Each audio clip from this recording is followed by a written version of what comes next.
Let's get it on a Victory Monday here on 580 Sports Talk.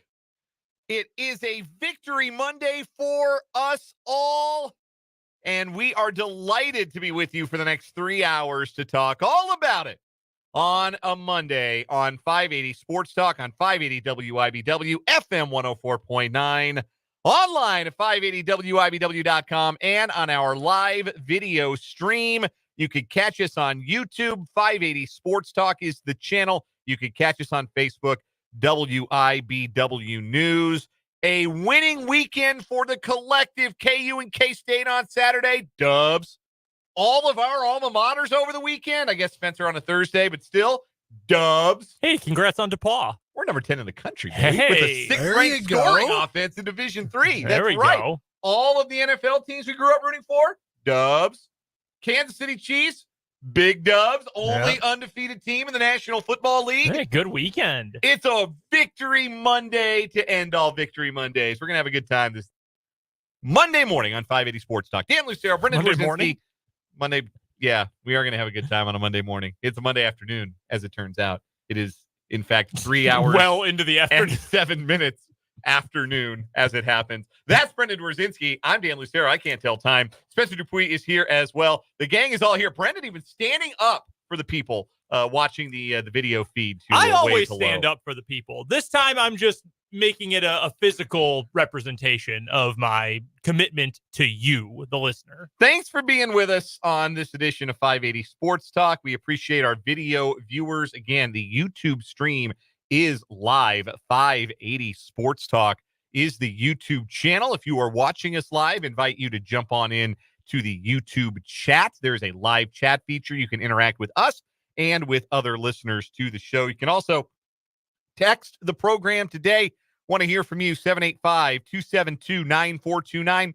That's the Top City Metal Supply text line, 785-272-9429. We will talk plenty of Chiefs football today. They are 6-0. There is no other unbeaten team in the NFL after the Vikings lost earlier yesterday. The Chiefs are it. The two-time defending champs are the last unbeaten remaining in the National Football League. They beat the 49ers 28-18. And if you listened to Friday's show, you heard us say a lot of stuff that actually ended up being pretty insightful.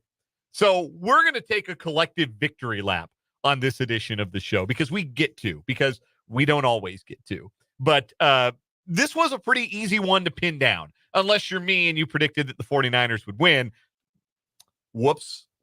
My bad, everybody. I underestimated the champs. I got what I deserved. But a lot of other things that we pointed to and said, these are important. These are keys. These are key players that they ended up being key factors and key players in the Chiefs' victory. So we will break that all down, and we'll look ahead to what the injury news of the week means for the Chiefs. Jalon Watson out for the long term, possibly for the rest of the season with a fractured ankle. That is really tough news for a player who was leveling up this season as the starting cornerback opposite Trent McDuffie, who has to step up in Watson's absence. Also, never a great sign when you're ruled out for a game on the Monday, the week of the game, the week before the game.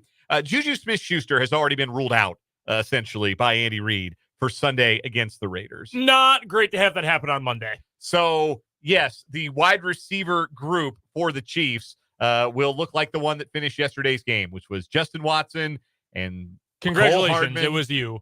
And, well, you caught as many balls as Sky Moore on 33 fewer snaps.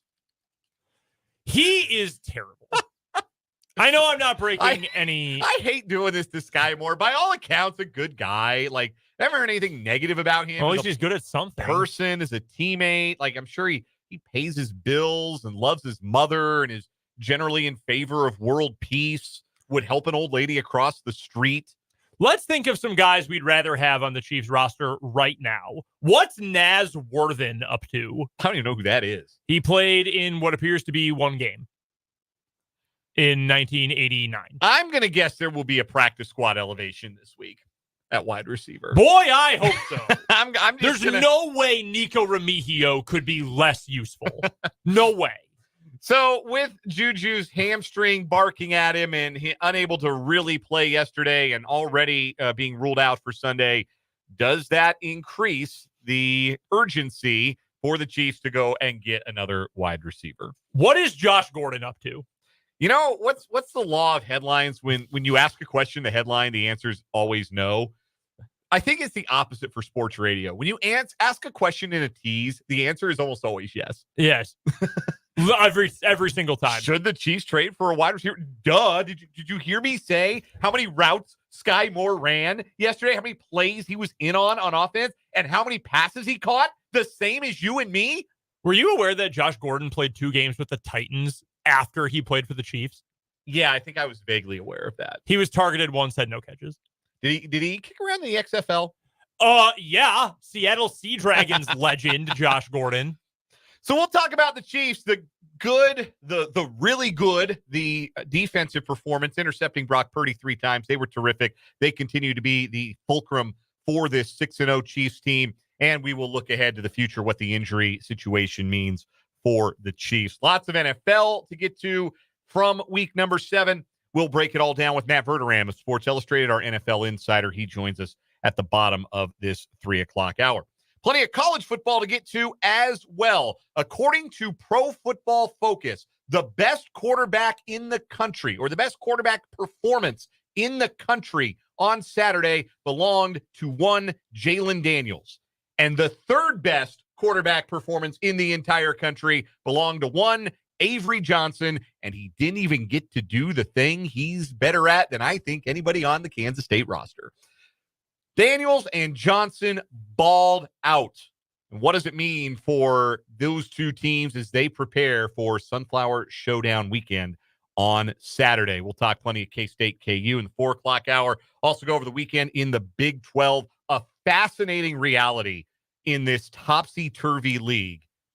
And which teams are in hell and which teams are actually not is very surprising. Fun tease for the show today. Dan and I are going to argue. We're going to argue. Bottom of the 4 o'clock hour, we are going to argue. We are going to argue. I look forward to it. I look forward to I bet you can guess about what. Yeah, I think. Yeah, I bet you can guess. I think I can. And yeah, I look forward to it. I look forward to jousting with you on this particular topic. Well, truly a wild weekend of games, though. Yeah. The two of maybe the least interesting when it was all said and done were the KU and K-State games. Well, there were a lot of blowouts. Yeah. The two best games were the two teams leading the conference having to pull it out of the fire at home at the very, very end. Yep. So, those were the only good games, really. Yeah. All the other ones were, I guess the inverse of what I said, yeah. All the other ones were multi-score. I guess Cincinnati didn't beat down Arizona State, but they were one-handedly not in much danger of losing that game, and all the other games were blowouts. So we'll get to that the weekend that was in the Big 12 in college football, the weekend that was in the National Football League, all the other things you come to know and love from an edition of 580 Sports Talk. We will have our headlines top of the 5 o'clock hour, start a new week on What Is Wrong With You. We'll do the good, the bad, the ugly from the sports weekend that was. That's all still to come on today's show. And again, you can interact with us in the YouTube live chat if you are watching on YouTube at 580 Sports Talk. You can text us. The Top City Mail Supply text line is 785-272-9429. Let's just go around and pat ourselves on the back a little bit when it comes to this Chiefs game. We get to take a few victory laps on this one. When we did our keys to the game on Friday's edition of the show, I brought up the red zone offense and how critical that was going to be. Two teams that have been really good getting into the red zone this year, but not great finishing drives in the red zone. Who was going to finish red zone drives better? Chiefs went 3 for 3, and the 49ers had a field goal in the red zone and a terrible turnover in the red zone. Brock Purdy's third interception was in the end zone. So, yes, red zone proved to be pretty decisive. And when you talk about what the identity of this Chiefs offense has become with their ability to run the ball efficiently and effectively between the 20s, it's not really a surprise that it feels like they're better running the ball down close to the goal line. Now, they may not hit it in there on first or second, or in one case yesterday, even third down, but they're leaning on the run. Other than going to the single wing with Carson Wentz on the field, on one play. It doesn't feel like they're being overly cute at the goal line, that they're content to, I mean, by Andy Reid standards, right? Right. Like, they're content to let Kareem Hunt hammer it in, and Kareem Hunt's got a bit of a nose for the goal line. I left yesterday's game feeling a lot better about the Chiefs' red zone offense, probably better than I have in a few weeks. So that's a credit to us. Yeah. One of your keys to the game, Brock Purdy against man coverage. Win your one-on-ones, win your matchups. Now, to be fair to Brock Purdy, we should note that all of his receivers that can win one-on-ones are hurt. Brandon Ayuk looked like he tore his ACL. That's what it sounds like the injury is. That is confirmed. That has been he's confirmed. Out for the year. That is devastating for him and for the 49ers. Christian McCaffrey wins routes one-on-one better than any running back in football. He obviously wasn't around. Deebo Samuel played 3 snaps, looked like he was going to like pass out and left the game. So the one-on-one winners on that San Francisco offense were not there. That being said, Brock Purdy made bad decisions against man-to-man coverage, and that proved to be very critical. This stat is courtesy of Chiefs.com, but when Brock Purdy was pressured, and that was 12 times in yesterday's game, he went 2 for 8 passing for 2 yards and 2 picks. And that is, again, sort of what I was talking about the other day, marrying together that ability to cover for long periods of time in man coverage. If that offensive line's holding up, you got to cover for a long time. And also being able to get home with the pass rush and calling for pressure at the right time and winning with 4-man fronts. And the Chiefs were able to do it to perfection. And again, the sack numbers aren't overwhelming. As we've talked about, this is not a team that's sacking the quarterback at a high volume this season, but they are affecting the quarterback at a high volume. Chiefs only had 1 sack yesterday. George Karlaftis had a sack in the first half. That was the only one. But they hit the quarterback 6 times. They had 6 passes defensed, knocked down balls. And obviously they had the 3 interceptions as well. That is, as you put it on Friday's show, that is complimentary defense to the highest level. Spencer, we didn't forget about you. You mentioned Noah Gray. You said the Chiefs need to get him going, get the tight ends going in the offense. Noah Gray ends up with a career day yardage-wise, finishes the day with 4 catches for a career-high 66 yards. And Travis Kelce only had 4 catches for 17 yards, but 2 of them were for critical first downs. And the tight ends getting involved was a big part of the Chiefs passing game. Yeah, and I think I think Travis Kelce played a little maybe a little interference, a little distraction for Noah Gray at some points. I mean, obviously we talked about it last night on the instant reaction show. They love Noah Gray for whatever reason or not. He's starting to show it on the field, right? Like, they signed him to this extension, and we were like, they signed who? Why did they sign him to an extension? Why not Trey Smith? Like, that was kind of our reaction after that extension. And, he's shown to be a huge part of this team this year, especially when Travis Kelce wasn't getting, I wouldn't say the targets, maybe the targets would be the right word, the catches in the first few weeks. And he's still showing it because Travis Kelce is still garnering double teams, garnering most of the anticipation from everybody on the other side from other opposing teams' defenses. And I think, especially right now when there's no Rashee Rice and it's just Xavier Worthy, and they're really not able to get him going down the field just yet, I think that these tight ends are huge in this game. And I mean, that's 8 catches between the tight ends? 8 catches between the tight ends. I think you take that. Yeah. No, you absolutely take that. And to just back up that point, Spencer, this is from Next Gen Stats, is just the NFL's advanced metrics group. Of all players who had multiple targets in yesterday's game for both teams, Noah Gray led all players in terms of average separation per target. And pretty good. And that was something we thought he really couldn't do. Something we wondered about, his ability to separate. Yep. And so far this year, his career high in receptions, he had 28 receptions in both 2022 and 2023, and that's playing in all 17 games. He's already got 14 catches in 6 weeks this year. And more impressively, that's 14 catches on 15 targets. When the ball goes into his vicinity, he's making catches. His career high right now in average yards per catch, 13.2 yards per reception, 185 yards on his 15 catches. He has been a bigger part of this offense moving forward. So, round of pats on the back for everybody here. We had this one pinned down pretty well as far as what it needed to look like for the Chiefs to come away with the victory. And Chris Jones spoke to it after the game, talking about, people maybe are just a little slow to coming around to the idea of how the Chiefs win football games now. And there's some truth to that. I mean, look, if you listen to the show, you heard me on Wednesday talk about, man, this isn't any fun. I want to see Patrick Mahomes air it out. They tried to air it out. They tried to go deep to Xavier Worthy. Mahomes just didn't get enough air under the ball and just missed him on what would have been about a 70-yard touchdown in the first half. Then they tried to go to a corner route to him, and he slipped, and that ended up being one of Mahomes' 2 interceptions. But this feels like a team that is really comfortable in its own skin. And what they are is not a team that's going to beat you 41-38. They are more than happy to rip off your limbs and beat you with them for 60 minutes. Doing that with the ground game, on the run, doing that with defense. That's who they are. They seem to relish it. And that includes the quarterback whose standard of play has not been as high as we have seen over the course of his legendary already career. Patrick Mahomes has 6 touchdown passes and 8 interceptions in 6 weeks. And it doesn't even feel like it matters all that much. Like, yeah, you don't want to see the turnovers, but other than that, like, Mahomes is still making great escapes and third down conversions to his tight ends, and the 33-yard scramble, one of the best plays of his career, and rushing for a touchdown.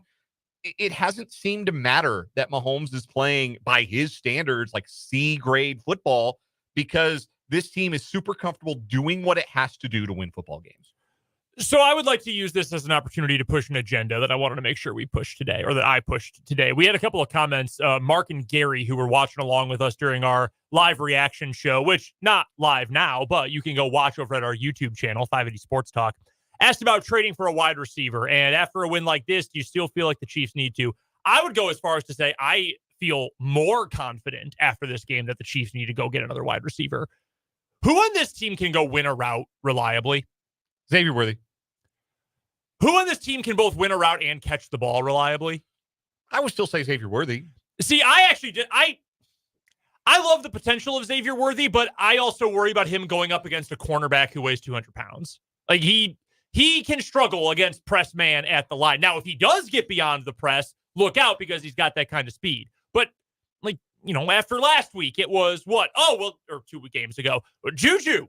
Like, look, Juju Smith-Schuster, he's back to old form. He's making plays. Yeah, sure, he got banged up immediately, but he's making plays. Even before the injury that's going to keep him out at least this coming week, if not multiple, I still don't really consider Juju to be trustworthy in that regard, because he's got legitimate durability concerns, and because he's been injured so much in his career. When he's on the field, I don't have any questions about his reliability in this offense, but availability, as we've said a million times, is an ability. And I think at this point, you probably have to keep him on a snap count. And I'm not saying he can only play 15 snaps a game, but I also don't want him playing 45 snaps a game, because I don't know that he can hold up over that many in a single game. That's fair. And when you look at the playoffs last year, because that's been kind of the rallying cry, right? Like, oh, well, the defense can win for now, and the offense will kick it out in the postseason. Well, in the postseason, Travis Kelce, who was good during the regular season, but it took a while for him to really get going, because remember, he had the bone bruise in his knee, and then he took week 18 off, obviously, but he was well rested. He had already been performing at a higher level, or at least an above average level, and he was rested and able to turn it on at the end of the year. I don't know that I believe he still has that in him. Like, I think right now, turning it on for Travis Kelce is probably more like what we saw last regular season. Not a bad player, a useful player for sure, the most attractive decoy in the NFL, but I don't think we're going to see peak Travis Kelce for a month in the postseason again. Rashee Rice was playing his best football last year in the postseason. He was on a linear track of improvement. Finally got on the field, showed a couple flashes, got a big role, and really took off and ran with it. He was great. He was winning. He was making plays before he got the ball in his hands. You don't have that. We have not even seen Hollywood Brown this year. I think the Chiefs need to go find someone who, at least semi-reliably, you can just say, you're lined up alone on the field side of the play. You are one-on-one with a cornerback, the short side of the play, boundary side. Go win this matchup. Go win. You got to run a post. You got to run a corner. We need you back shoulder, comeback, something. We need you to go win that route. I think that changes everything for this entire offense, because for now, this is working. This ground and pound thing, it's working. When you get to the postseason, you've got to have a guy who can go win and who can go get a ball, who, third down and 8, we have a guy we know we can get the ball to. I would love if that was Travis Kelce, because that makes it much more flexible now in terms of personnel, and you feel great about that. I don't feel great about trusting a 36-year-old tight end who has not been his normal self all season to this point. So that's why I think you do need to go get someone. It's hard to go get Deontay Johnson. That's the guy who pops into my mind right away, because while he has mediocre hands at best, he is one of the best separators in the NFL. That's what I'm talking about. I just want someone who I know is going to get open. If he drops the pass, well, that sucks. But I know he is going to be there. If we need 8 yards, he's going to find a spot 8 yards downfield and be open. That's what I think this team is going to need come January. For now, this is working fine. I think it's more of a future play for later this season, though, if you're going to go out and get someone, especially because they're going to have to learn the offense. Yeah, well, Amari Cooper caught a touchdown his first game as a Buffalo Bill.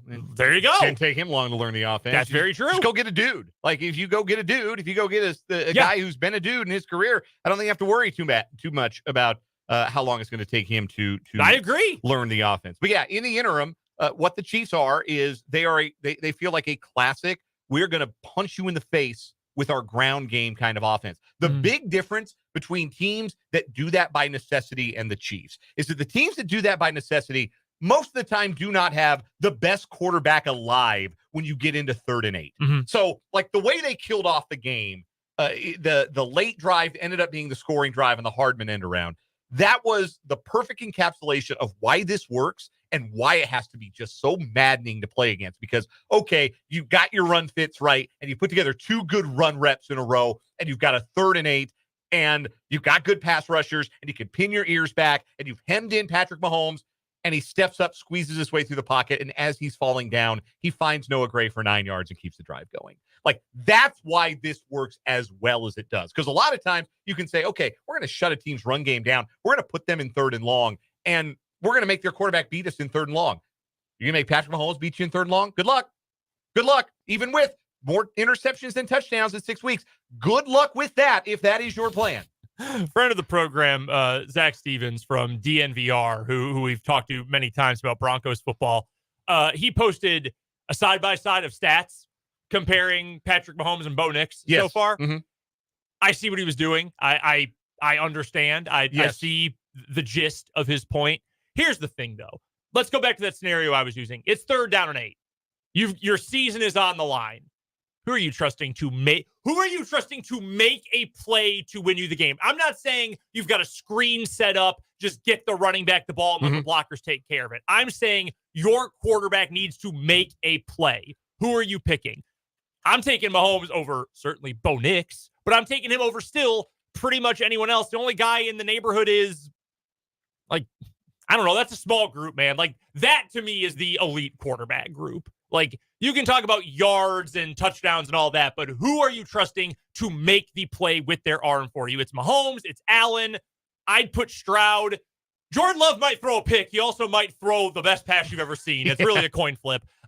Those guys, maybe Burrow. Like, that's it. That's the list. And the counterpoint, Christopher, friend of the program, makes it in the YouTube live chat. We saw how well ground and pound and playing defense works in the postseason back in 1990 and 92 and 95 and 97. Yes. Going to read you 4 names.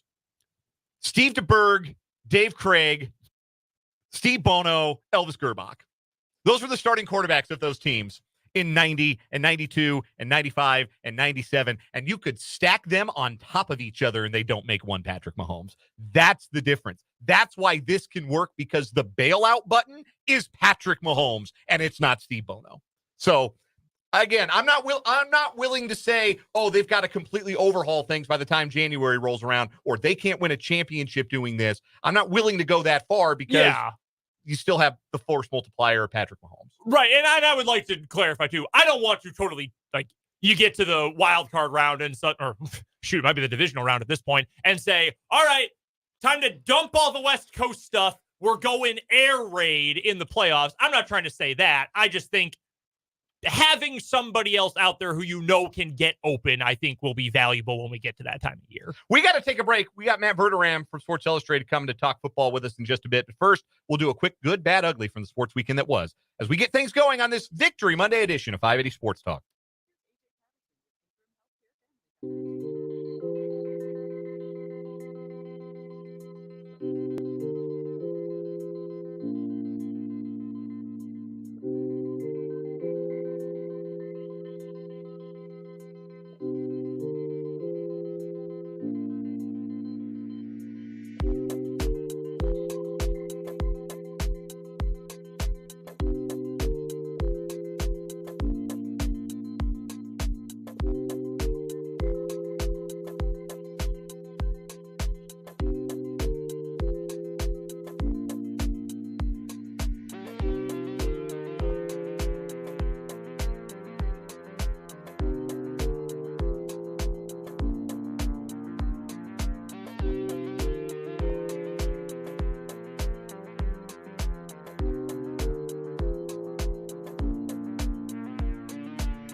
Quick round of good, bad, ugly from the sports weekend that was. My good, watching Avery Johnson and Jalon Daniels play as well as they did in wins for the Wildcats and Jayhawks on Saturday. That was a good Saturday of quarterbacking in the Sunflower State, and it sets up for a really fun Sunflower Showdown. All my teams won this weekend. It has not happened yet this year, but Washburn with a dominant win over Missouri Southern. KU won as we've been over, and the Packers won a nail-biter yesterday as well. So very good football weekend for me, finally. You're good. Yeah, all my teams won this weekend. My shirt came in. I got no hand in the fight, no dog in the fight, but he's dressed appropriately for Showdown weekend. Yes, the feud goes on. It's a 90s throwback I look. love it. That's a great shirt. And upgraded the old phone this weekend finally because I've had a crappy battery since like the beginning of the year. Nice. My bad was the Cleveland Browns players going to bat for their teammate Deshaun Watson, who tore his Achilles and he's out for the remainder of the season. Now, look, I understand there's a lot of hypocrisy in that crowd in Cleveland who loved Deshaun Watson, regardless of all of the things he did away from the field, right up until he started being bad at football, and then they didn't like him. So I understand that. But to, as Myles Garrett did, refer to Deshaun Watson as a model citizen who has done most of the right things. Yeah, man, I don't know that you can do that with Deshaun Watson. I don't know that you can actually do that. That's actually my ugly for the week. Jameis Winston went to bat for him as well. And I've got two questions for Jameis. Number one, why was the entire world against Deshaun Watson? Jameis, can you explain and clarify why everyone was rooting against him? Number two, hey, Jameis, why are you banned from Uber? Maybe you should shut the hell up, dude. Good question. You have a bad or an ugly? Yeah, it was nearly an ugly, just a bad. Jaden Daniels hurt a rib beginning of the game, but it looks like he's going to be fine. Real quick, my bad. Why would you do all that work to trade for Devontae Adams and then pass to him 3 times in the second half, none of which were completed? Force him the ball! What are you doing? Yeah, my bad, my ugly is the New York Football Jets. Shout out to Russell Wilson. He was cooking, but the Jets are a disaster. And I know Eric Collins wasn't talking about them when he said this weekend, but I feel like it's appropriate. Oh, no! Disaster! What a bad idea! The New York Jets, everyone. I'm going to get so much mileage out of that clip, by the way. We got to take a break, man. Verderame next on 580 Sports Talk.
We are joined on the Fleming Place Wine and Spirits hotline by Matt Verderame, who covers the National Football League for Sports Illustrated. You can find him on Twitter at Matt Verderame and check out his subscriber-only Patreon, The Matt Verderame Show, plus That Football Show on KCSN. He joins us every Monday here on 580 Sports Talk. Matt, we had a texter to the show earlier refer to what the Chiefs are doing of late as playing Marty ball with a great quarterback. It's kind of how it feels a little bit. The way the Chiefs are playing, the way they played on Sunday in their 28-18 victory over the San Francisco 49ers. I guess my first question is, how sustainable is this for continuing to win games in the fashion they are winning them? I mean, I feel like we could spend an hour just on that question. There's a lot of nuance to it, but I guess my short answer would be they can win the Super Bowl like it. Look at last year. I mean, they've shown they can do it. Look, for most people, for most fans, if your team is 6-0 and you're complaining or you're concerned, it's like whining that your diamond shoes are too tight, right? I mean, at some point, I think you just have to look at it and say, hey, listen, this is who they are. This is what they've been now for a while. Now, at the same point, I would say Mahomes has got to play better, flat out. And I think, quite frankly, I think he's been the biggest problem in the team outside of the injuries. I mean, you look at that Niners game. Now, they won going away. They won the game. When you win by essentially 16 for a garbage time touchdown, you blew a team out. He misses a throw to Worthy. Did I get it 60 yards downfield? He would tell you he's got to hit that 10 times out of 10. Worthy is wide open. And if you put any kind of air into that, it's a walking touchdown. And then they end up throwing a pick, and the game gets tight. I mean, regardless of the supporting cast, 6 touchdowns and 8 picks is atrocious. You just simply can't play that. Not that every one of them has been on him, but a lot of them have been on him. If he plays to his standard, they're the best team in football by a wide margin because the defense is to a point that it's shocking if they give up 20, even against really good teams. Regarding Mahomes, do you think it's just a blip, or there's some, as you watched him on Sunday, like, yeah, he threw the 2 picks. One of them's a really good play by the defensive end. Not a bad read, just a really good play by the defensive end. The other, Xavier Worthy gets tangled up and falls down. Again, he misses the deep throw to Worthy, and it wasn't perfect, but when they needed him to be great, he was every bit what we've always seen from him. I don't know that it's a long-term concern. Did you feel maybe that some of the things earlier this season that were concerning, maybe we haven't seen as much? Yeah, look, I want to be clear. I do not think all of a sudden Mahomes turned into some pumpkin. He's the best player in the world. I mean, I firmly believe that by the end of the year, he's going to be what he normally is. I mean, yeah, at this point, he's got 6 touchdown passes. I don't think he's going to end up with 40, but he's got 11 games left. Would I be totally shocked if he ended up with 30? No, I wouldn't be surprised at all if he ends up with 30 and 4,400 passing yards. And, you end up looking back at it and going, yeah, slow start, he's fine. And I like the fact that he's taking some deep shots. I think his pocket presence was bad early in the year. I don't feel that way now. I feel like his pocket presence has been much better the last couple of weeks. And I agree that the interceptions on Sunday were not – I mean, look, the first one was a low throw, but the guy made a great play. I mean, 99 times out of 100, that's not going to be intercepted. It's just going to be batted down. But, yeah, it's more for me about missing some shots that they have dialed up that would make this offense look and feel a lot different. And maybe some of that's just getting a little bit of chemistry with Worthy in real games. And maybe that comes with time. I will say, to defend Mahomes on this, they do need to go get another receiver. You can't play Sky Moore for 33 snaps. You can't play him for 1 snap. It is 11 on 10 when he's on the field on a passing down. So they do have to get somebody else in there. And to be frank, not DeMarcus Robinson, not some guy who's going to have 400 yards. Like an actual legitimate weapon on the outside, like the Bills got with Cooper. Like, they've got to go get somebody like that. And that's incumbent on Brett Beecher over the next 15 days before the deadline. I bet you Sky Moore is in great shape, though. I mean, nobody's run more wind sprints. My God, at this point, you should be able to do the 4x100 relay in the Olympics. Matt Verderame is our guest. It's impossible. It's impossible. I don't have the data in front of me how many snaps he's had this year. He doesn't have a catch. I mean, Wanye Morris has a catch.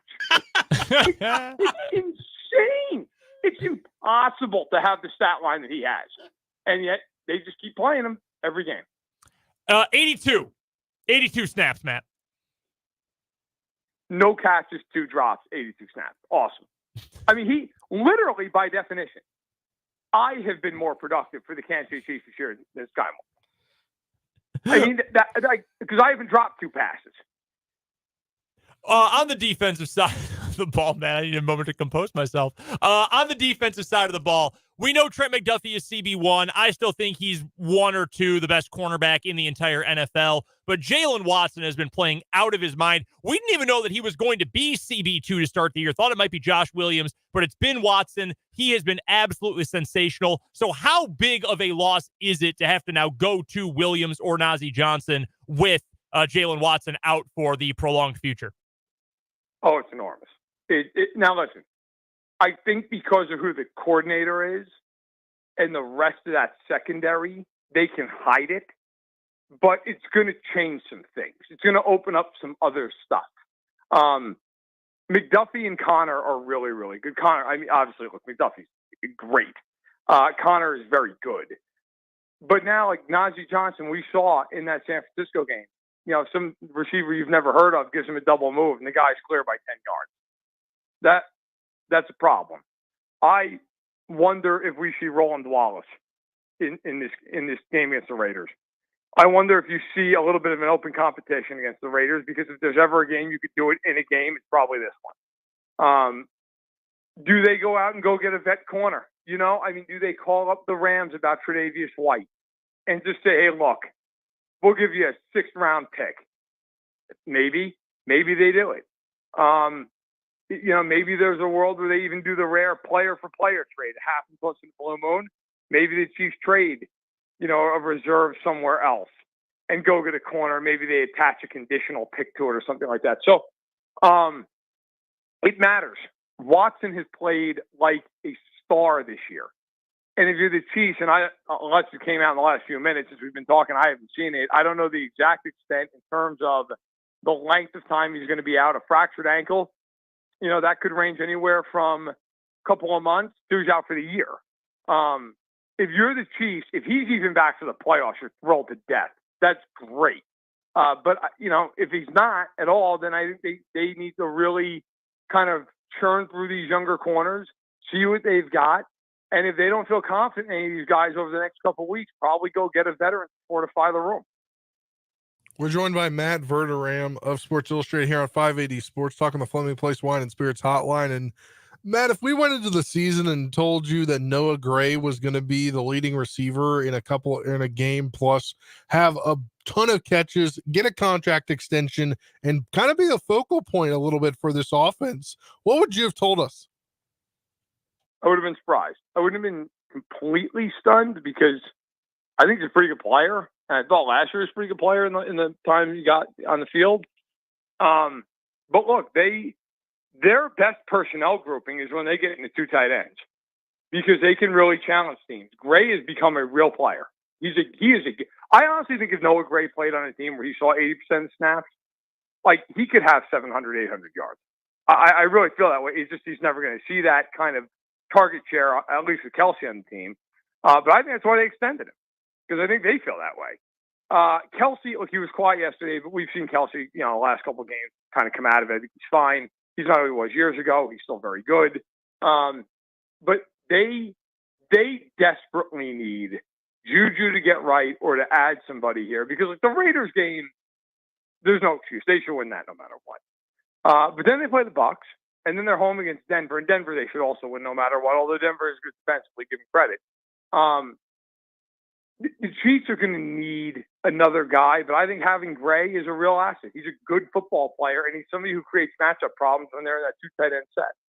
Matt Verderame of Sports Illustrated is our NFL insider here on 580 Sports Talk. Let's go around the league for our last few questions, Matt. And we'll start with the team that lost to the Chiefs on Sunday. The San Francisco 49ers are now 3-4. They have lost Brandon Ayuk for the season. Nobody seems to know a timetable on Christian McCaffrey. And they did not look good, frankly, in that game yesterday. No. How much trouble are they in? Could they miss the playoffs? They could. I mean, to put it bluntly, the Chiefs beat the hell out of the 49ers in that game. I mean, they really did. Like, if you go back and just watch that game, the Niners really were kept in that game longer than they should have been because the Chiefs had a turnover early in the red zone, and then they missed the throw to Worthy, which again, look, it's 60 yards. It's not a slam dunk, but it's a throw Mahomes that you should have. That happens. That game's over 2 plays in the third half or third quarter. Excuse me. The Niners. Look, I think they'll find a way to win that division. I do. They're going to get a lot of these guys back. Like you said, Ayuk, they're not getting back. McCaffrey's kind of this unknown. They're getting Hufanga back. Greenlaw will come back. Debo was in and out of the game yesterday with an illness. He'll obviously be back. So I still think they're a 10-win team. Probably still better than Seattle. They did already beat Seattle in their building. But it just goes to show. Everybody's talked about the Chiefs and everything that's gone wrong with them to this point, even though they're 6-0. The Niners have injuries. The Niners can't function. And Purdy looked atrocious on Sunday. The Chiefs have a bunch of injuries, and the biggest problem they have is that they're not winning by enough points. That is the mark of what they've become. Matt, over in the NFC, how many teams from the North are going to make the playoffs this year? At least 3. I will say 3. I'll say 3. I think the Lions are the best team in the NFC. I think the Packers are really, really good. I think the Packers are second, honestly. I think Minnesota's for real, though. I do. And I'm not a big Darnold guy, but, they took the Lions to the wire in that game. It wasn't like the Lions went in there and just blew them out. Like, the Vikings held their own. The schedule's not easy because you have all those divisional games, but it's not crazy. The Bears' schedule is crazy tough. If you look at the Bears' schedule down the stretch, I mean, it is just one haymaker after the next.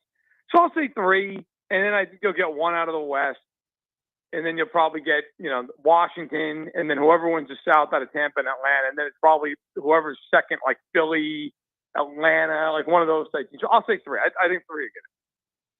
All right, Matt, we got about 30 seconds here, so I want to ask about last night's primetime game. The Steelers blow out the Jets in Pittsburgh. Are the Steelers a real AFC threat? Did Russell Wilson elevate them, or do you feel like they're pretty much the same team you thought they were going into last night?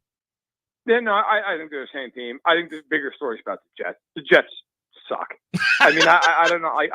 They're a terrible football team. They have no leadership. Ulbricht's doing all he can, but there's nothing you can there's nothing to do. There's nothing you can do about it. I think you could add one more friend of Aaron Rodgers. You get Tim Boyle on the roster, somebody else for Aaron Rodgers to hang out with. Why don't they just bring in AJ Hawk? I mean, they were together 15 years ago, and they do an interview every week. Just bring him in. I mean, at just some point, the Steelers deserve credit. Don't get me wrong; they played really well. But you look at the Jets, and you walk away from it saying, they're not good. I don't know why we all have to pretend like they're going to turn. They're not turning any corner. And I love that Hassan Reddick's coming back now, as if that's going to help them. Why didn't he just wait till Christmas? So they're done. You can stick a fork in that. Matt Verderame covers the National Football League for Sports Illustrated, SI.com. Check out his Patreon, Matt Verderame Show. Find him on Twitter at Matt Verderame. He joins us Mondays on the Fleming Place Wine and Spirits Hotline. Matt, enjoy the Monday night doubleheader tonight. We'll talk to you next week. Hey, take care, guys. That is Matt Verderame. Chiefs game balls when we come back to wrap up the 3 o'clock hour.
Real quick, let's give out some game balls for the Chiefs' 28-18 victory over the 49ers yesterday. I'll give mine to my big chief.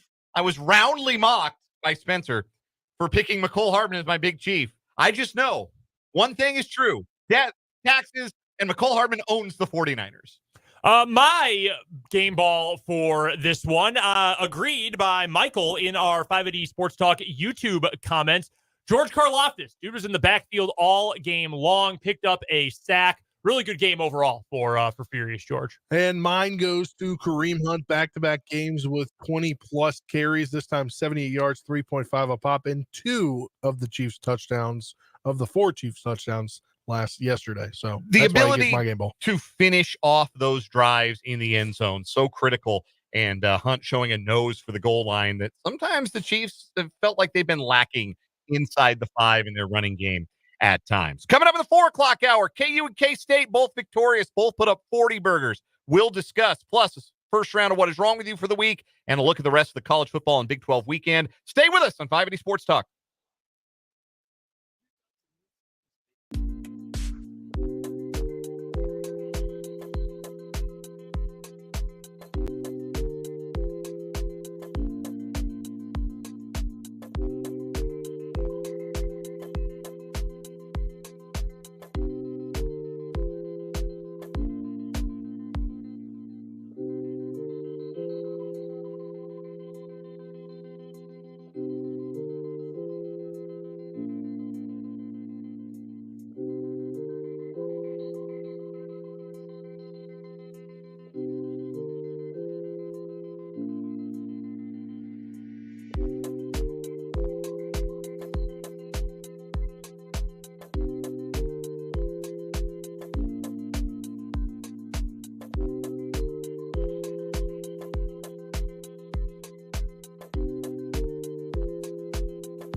Let's get it. Hour number 2 of 580 Sports Talk on this Victory Monday. Hi, hello, and how are you?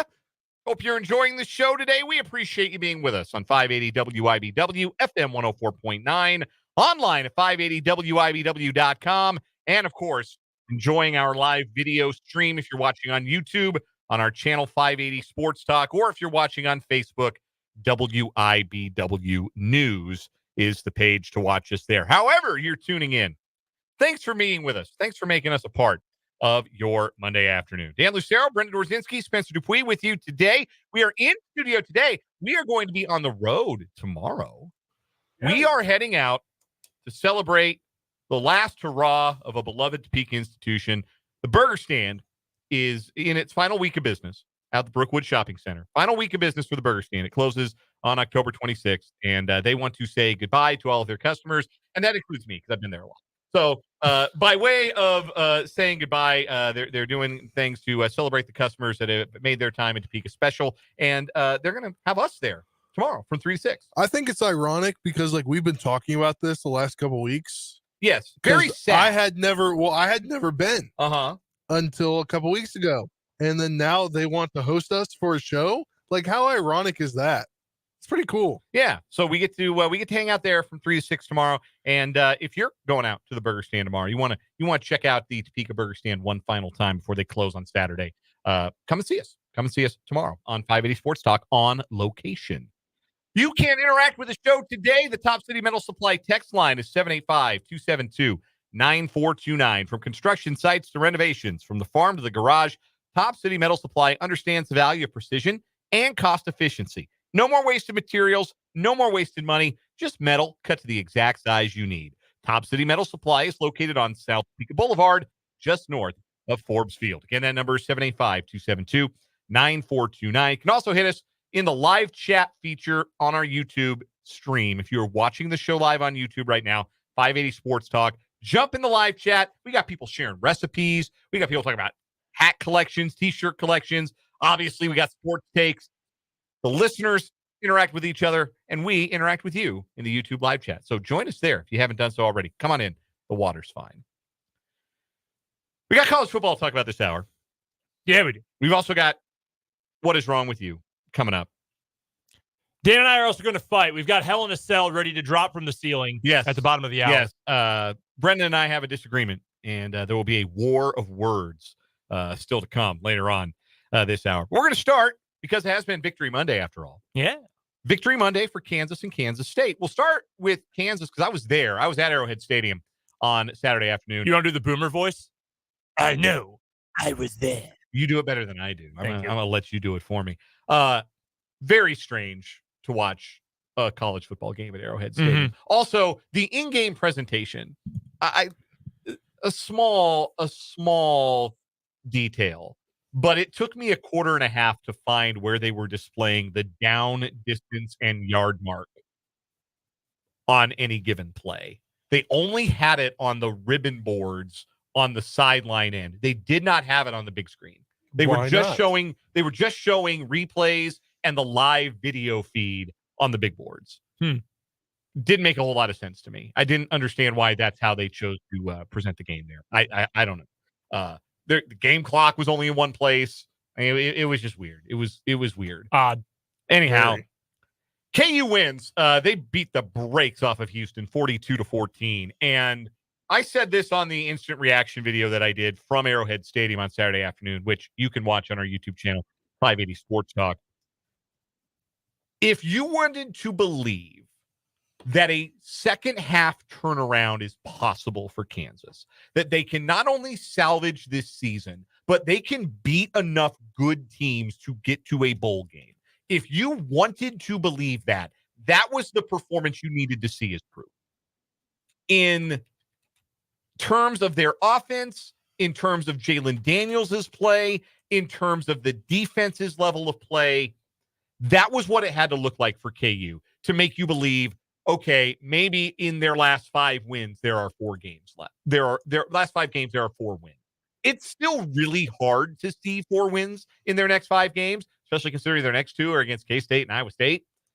But it's less hard than it was going into that game because the offense was better than it has been all year, and the defense looked a lot better. Cornell Wheeler's return to middle linebacker was a big help, and they got 6 sacks.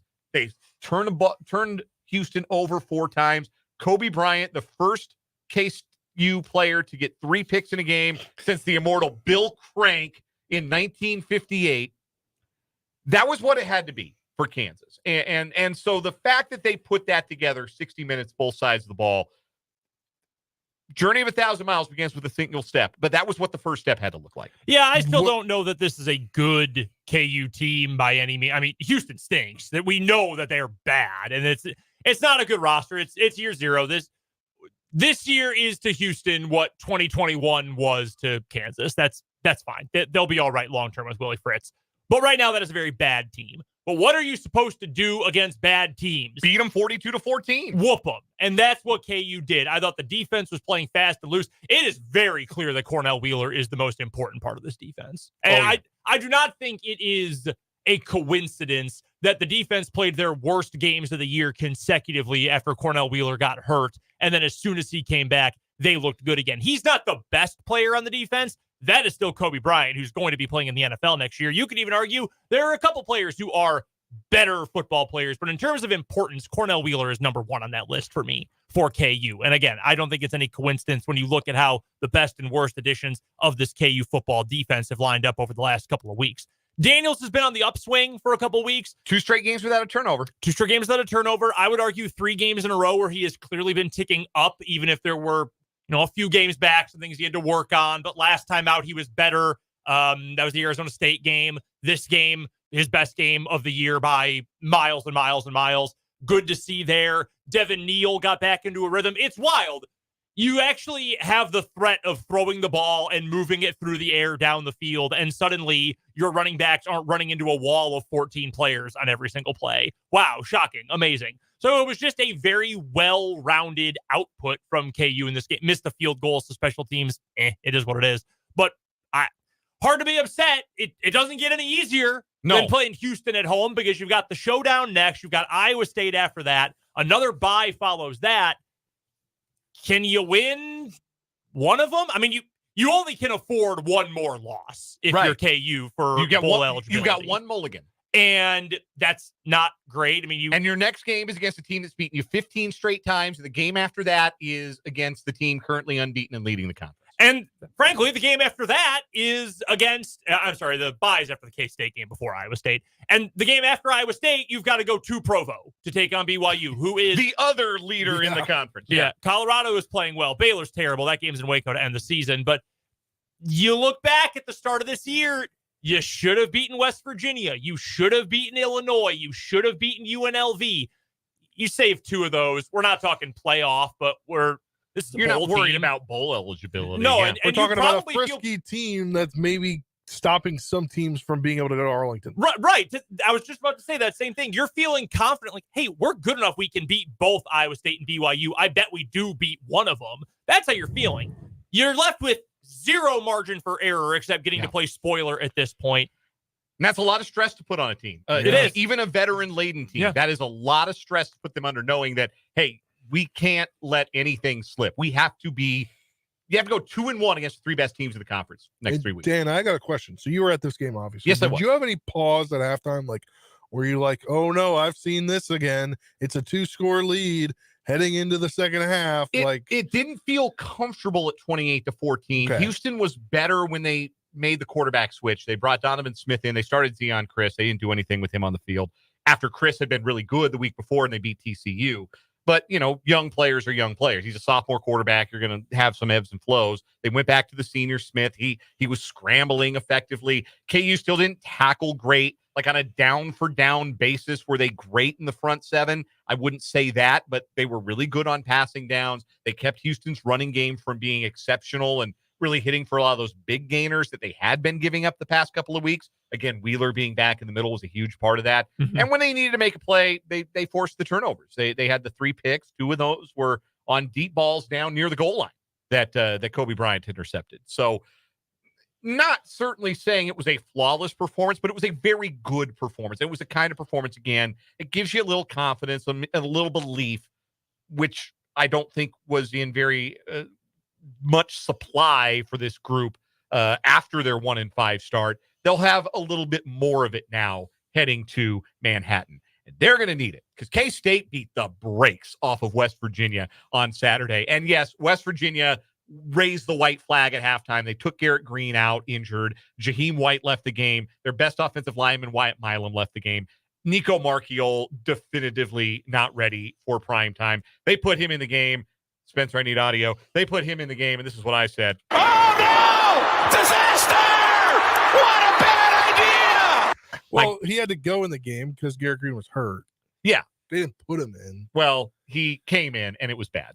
Anyhow, the takeaway for K-State from this performance is that Avery Johnson had 0 designed runs called for him. And I don't believe left the pocket to scramble more than 2-3 times maybe in the contest. Mm-hmm. And essentially functioned as a result as a pocket passer for 60 minutes of football. And West Virginia couldn't do a thing about it. His final numbers, I'm pulling them up right now. 19 to 29, 298, 3 TDs, no interceptions.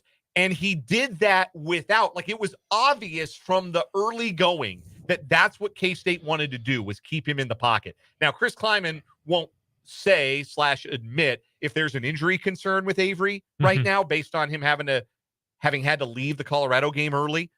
But Avery Johnson looked like a player who was inhibited a little bit.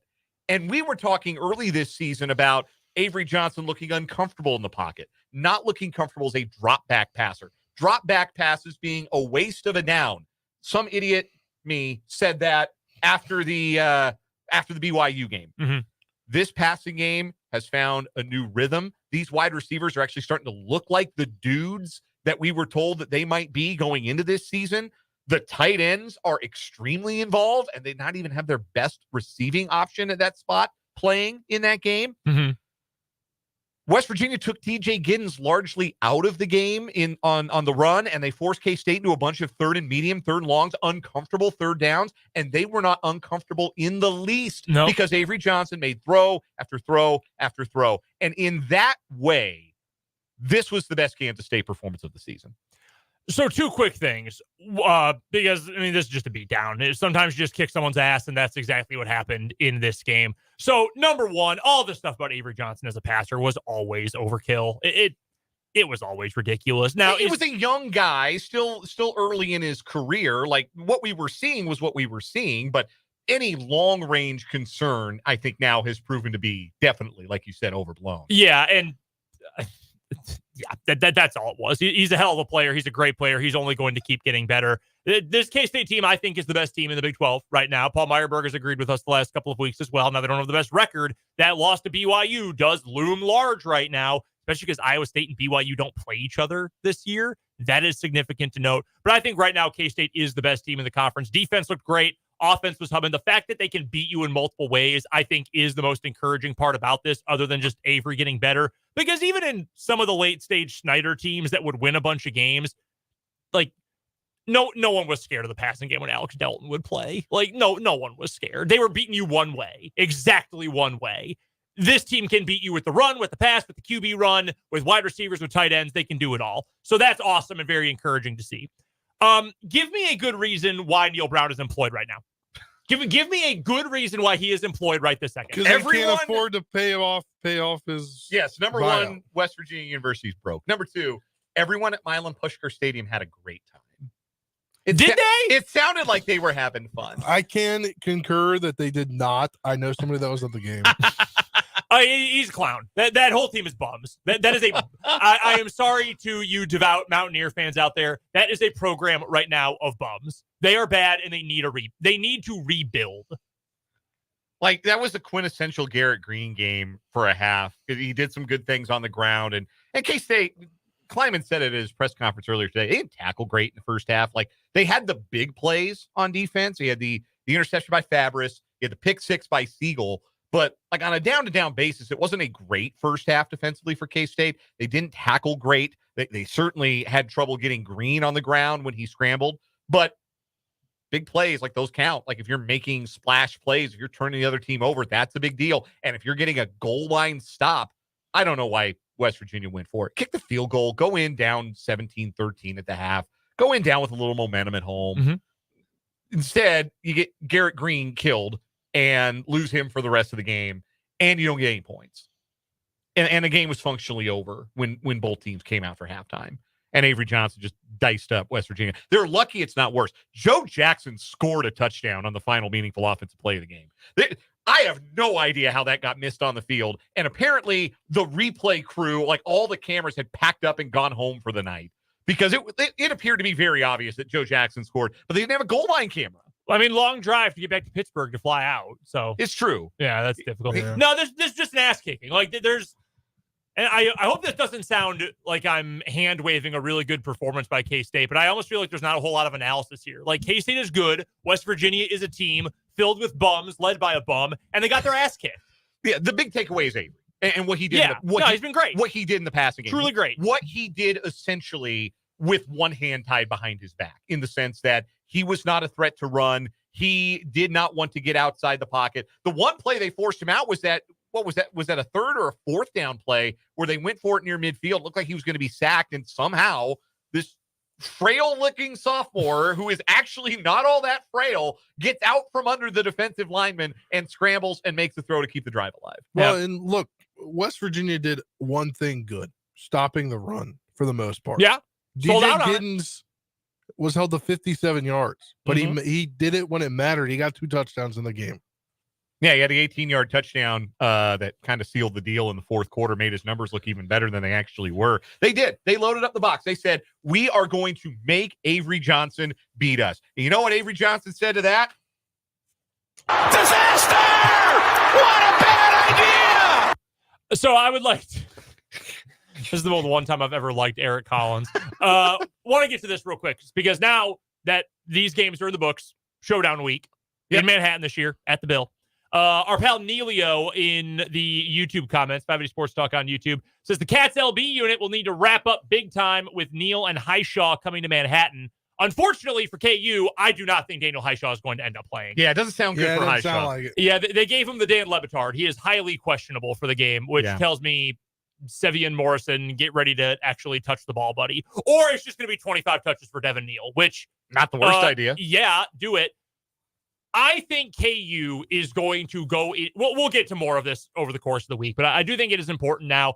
KU is going to feel like it can win. And again, if we are talking on paper, KU can win this game. Yeah, without question. I think if you have followed these teams, you can see it. We have never once questioned the individual talent of the 2024 Kansas Jayhawks. And it's still, I don't think, in question. Yeah. They have some serious dudes, particularly on offense. And now Jalon Daniels is playing like vintage JD6 again. And I think for a super, super senior-laden team, there's going to be even more urgency because this is it. You got one shot. Last year, and I don't think this is unfair to say, you're a dropped Rich Miller interception from snapping the streak. Yes. Rich Miller holds the damn ball. He takes it to the house untouched. KU wins. What's it, like 34-16 at that point if he scores it? I believe so, yeah. And then what was the other miscue? The late interception by Ballard as well. There was a blocked extra point that turned into two the other way. Yeah. Like, you snap it, if not for two... I don't want to say fluke. Rich Miller didn't have great hands in the first place, but two miscues with a backup freshman walk-on quarterback, you snap it. Yeah. So this is the time for Daniels, for Grimm, for Neal, for all these dudes, for Kobe, for Mello, all of them. This is the time. This team's going to believe they can win this game. Mm-hmm. And I think KU has a chance to win this game. Sure they do. That being said, this line is not big enough. The spread last week, the look-ahead line, Spencer, I'm surprised you didn't see this. The look-ahead line for the showdown, that was uncalled for, I'm sorry, but also not really, was 11 points. Wipe your nose, Spence. That was 11 points. Then, after this weekend's games, it opened at 7. Within about 4 seconds, it was bet up to 9.5. This should be closer to like 12, 13 points, the way K-State's playing right now. And the fact that KU has not still proven, push comes to shove, can you win the game in the clutch time? This was great. This was necessary. Houston sucks. They're bad. Yeah. And I'm glad that KU whooped a bad team. You need to be able to do that. But you're playing now the best team in the Big 12. And if you're K-State, what's your motivate?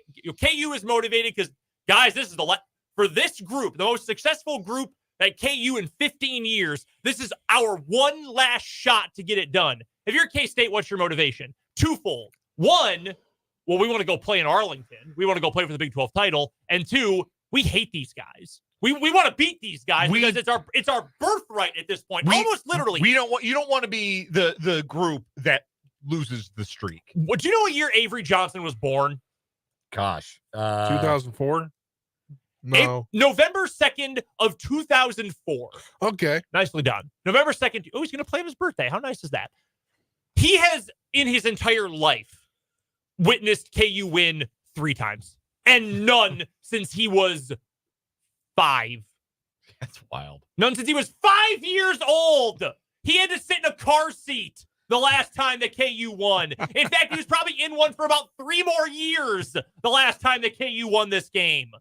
Like, it feels like birthright for these guys, and that's why this one is going to have meaning. It won't have quite as much as last year, to be frank, because KU's not nearly as good as they were last year. But still, like, it's going to have all of this juice, and K-State should be the favorite. They're deservingly the favorite. And I hope it's a good game, because I have worries that it might not be, because I think K-State's that good, and I'm worried about KU's ability to close. It's a 7:00 kick. In case you've missed that, the 6-day selection was made, I think, late Saturday. Yeah, right after the game, actually. Yeah, so right it is a 7 p.m. kickoff on ESPN2 on television. Of course, you'll be able to hear it right here on 580 WIBW and FM 104.9. K-State has not just won these big games at home the last couple of years, they've destroyed teams at Bill Snyder Family Stadium in these big games, these big conference games. Mm-hmm. And that's part of the reason I think the line ought to be double digits, is like the proof is in the pudding. They don't just win these games. They win them big. Kansas has plenty of individual talent, but yeah, can they get out to a lead against a really good K-State team? And then when they do, what do they do with it? That's the question that there was no way to really get an answer for that against a team as overmatched as Houston was. We'll take a break here on 580 Sports Talk. We still got some more Big 12 football to talk about in a little bit, including Brendan and I going mano-a-mano a little bit. But first, it's our first round of What Is Wrong With You for a new week here in October. That's next on 580 Sports Talk.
What is wrong with you on 580 Sports Talk, our weekly diversion from the world of sports and into the land of idiocy. We've got 2 new stories today. We'll crown a early champion. But first, an update about last week's.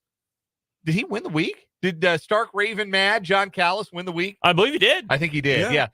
The Ravens fan who went viral for wanting to fight people on the street after the Ravens Commanders game would be the word. Yes. Not even looking for a fight, just punching people at random. He has turned himself in to the Baltimore Police Department. So we do have an update on our winner from last week. That being said, it's a new week, new action. Spencer, it's been a minute for you. Let's have you go first. Yes, let's go to Pennsylvania, but a Florida man's involved. Oh, God. A Florida man was found in the middle of a road jumping on the hood of his vehicle. Clearfield Regional Police reported a 42-year-old man from Florida was arrested for driving under the influence after officers spotted him in the middle of Reed Street and North 3rd Street in Clearfield Borough with the doors to his car open and music blasting. Police said the male, later identified as Thomas Wayne Colbert of Fort Myers, Florida, was seen jumping up and down on the hood of the vehicle and then jumped to the roof before noticing the police were there. Officers noted the man was 3 times over the legal limit of .08. He was placed in Clearfield County Jail with a bond set at $10,000. Okay, very important question that I think makes or breaks the story. What was he listening to? It doesn't tell us. Because, if he's out there listening to Meshuggah or Amon Amarth or something, hell yeah, brother. Rock on. Love it. If he's bopping Taylor Swift, though, put him in prison. Hey, the music clearly moved him to stop in the middle of the street and get up and dance on the hood of his car. 3 times over the legal limit. He basically blew the Kansas City Royals team batting average. They batted .248 this year. I went and looked it up before I made that joke. Hope he was just headbanging to some Opeth. Nah, Bombs Over Baghdad by Outkast came on. That'd be sick. Pulled over and I'd be all about it. Jumping on the hood of his vehicle, just going nuts. Sir, what are you doing? Brother, Cannibal Corpse just came on. Respect. We had listener G. Goulahan Grimm says Meshuggah mentioned, wow, music knower, Brendan Dworzinski. Always have been. Always have been. Brendan, you've got what is wrong with you as well. All right, so we are headed down to Florida. What do you know? Where a woman is accused of using a child to help her shoplift at Target. Cape Coral police say they responded to a Target for reports of a theft that occurred a day prior. So this is Saturday and Sunday this past weekend. Target's loss prevention staff told police that a 23-year-old woman, Elizabeth Novak, came into the store with a child under the age of 10. Prevention then provided a video that captured Novak loading up a cart with items before giving it to the child to walk out of the store with. The value of stolen items was estimated at $1,111, including a barista machine and a vacuum cleaner. Detectives began investigating and sent Novak's picture to other officers and detectives. They then responded to complaints later in the week of a woman panhandling. Well, they compared the photos and said, hey, wait a minute, you're the lady from Target. The investigation revealed that she had loaded the cart with merchandise before separating from the child and pointing at the exit doors to intentionally send the child out with the stolen goods. Novak followed the child shortly thereafter. She is facing 1 count of grand theft and 1 count of contributing to delinquency. Contributing to delinquency. I would call that almost forced delinquency. Did not at that know point. that you could get charged with that. Yeah. Using your child as a meat shield to commit a crime. I've only got one thing to say about that. Oh, no! Disaster! What a bad idea! Yeah, I'd say so. Honestly, that we could use that every day. We really could. What is wrong with you? That could just be the new montage at the beginning. Yeah, honestly, it could. All right, who we got today? Oh, man. I got to go with the guy who got lit and just stopped his car in the middle of the road and 3 times the legal limit. started mosh pitting in the middle of the street. The one-man mosh pit. The one-man Mazda mosh pit. Whatever he was driving. I hope he was listening to Opeth. That little, oh, man. This little Sepultura.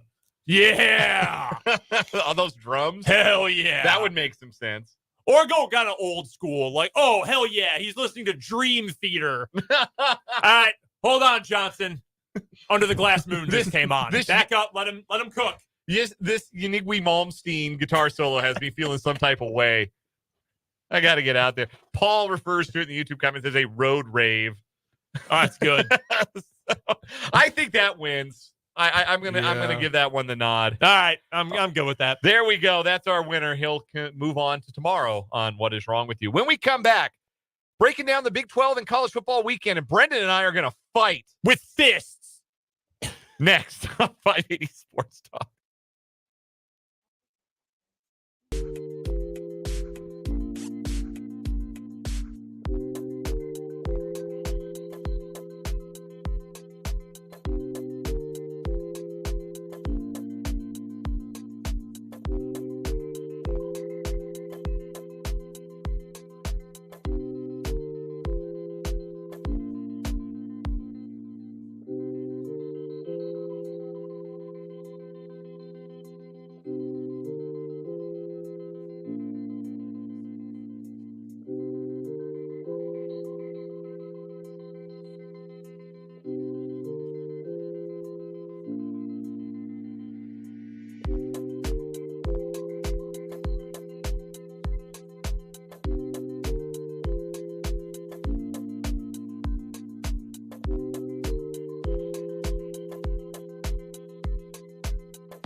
.441 on this edition of 580 Sports Talk. I almost had to put myself in What Is Wrong With You today. Where do you guys come down on this? Real quick, we're going to talk some Big 12 football here. And Brendan and I have a disagreement about one particular player on one of the leaders in the Big 12 conference presently. But I don't know where you guys come down on this. You use paper towels to clean a bathroom? Yeah. So I just did the other day, in fact. So it's not weird to have a roll of paper towels, perhaps, underneath your bathroom sink? I think that sounds extremely normal. Yeah. I had that in my last apartment. my wife thought it was the strangest thing she had ever encountered when she saw, like, we had like a small paper towel roll underneath our bathroom sink. We were tidying up the place yesterday. My mom's coming into town for a week to see her grandson, and Very nice. So we're picking some things up. We're preparing for my mom to come visit, Mhm. and I was cleaning the bathroom, and there were some paper towels underneath the sink, so I used them until they were gone, and then I went to go get a new roll of paper towels, and I put it back under the sink. And to my wife, that was the strangest thing she'd ever seen in her life.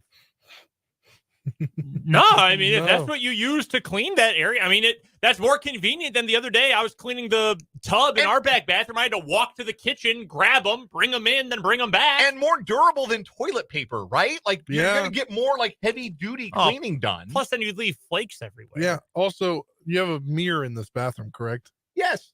And how do you clean it?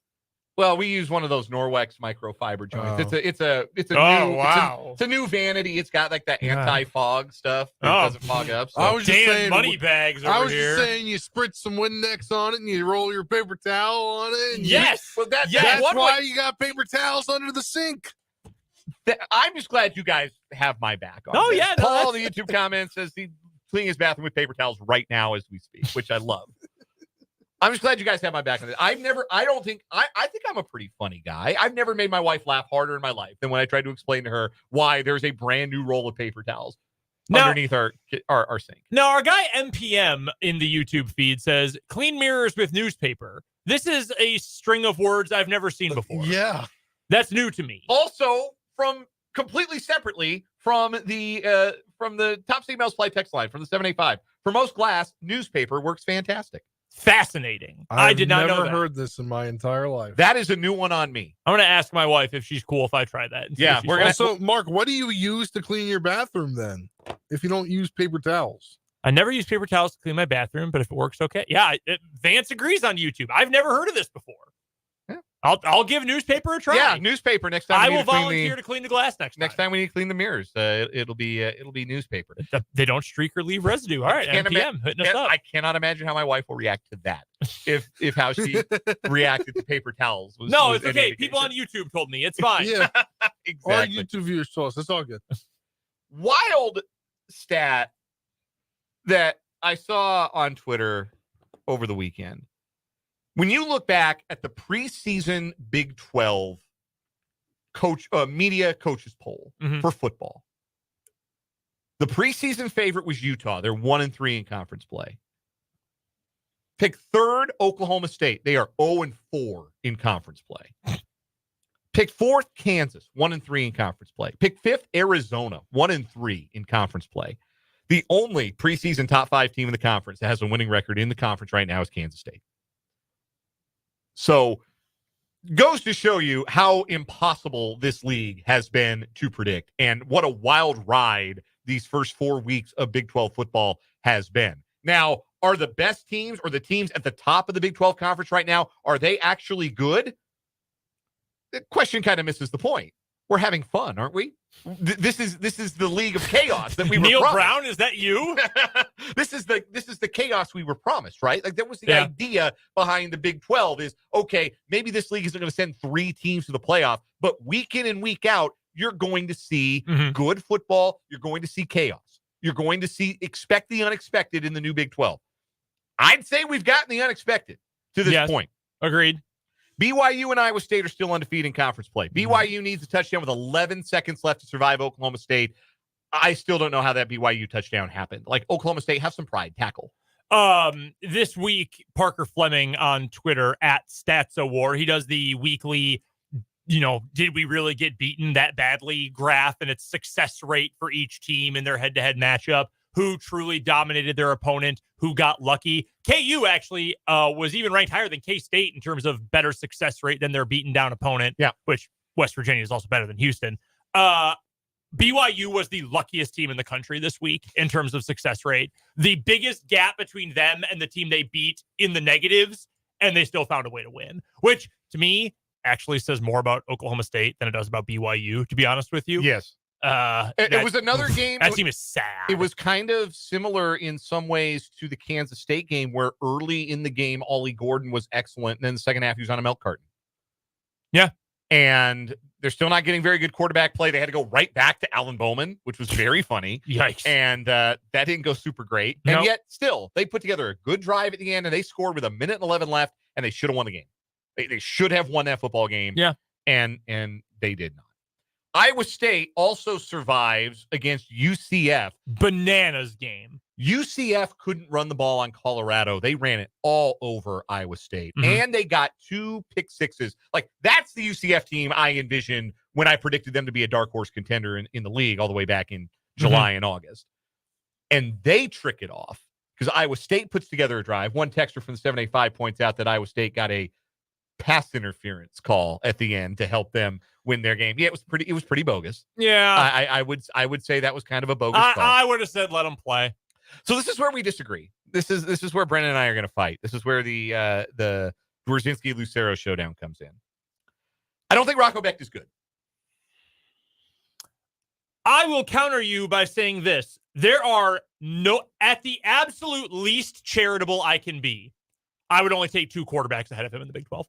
Right this second. Only 2. Right this second. Are you talking about on current form? On current form right this second. Like as they have been playing in 2024. Avery and Jalon Daniels? No, Avery and Shedeur. Okay. I forgot about Shedeur. Yeah. I am thrilled that JD is playing better. Thrilled about it. There's a lot of the season where he was not playing all that well, and the toughest test yet is coming in 6 days. 5 days. 5 days. I would put Becht right there with that group right now. I would take him ahead of Fafita right now.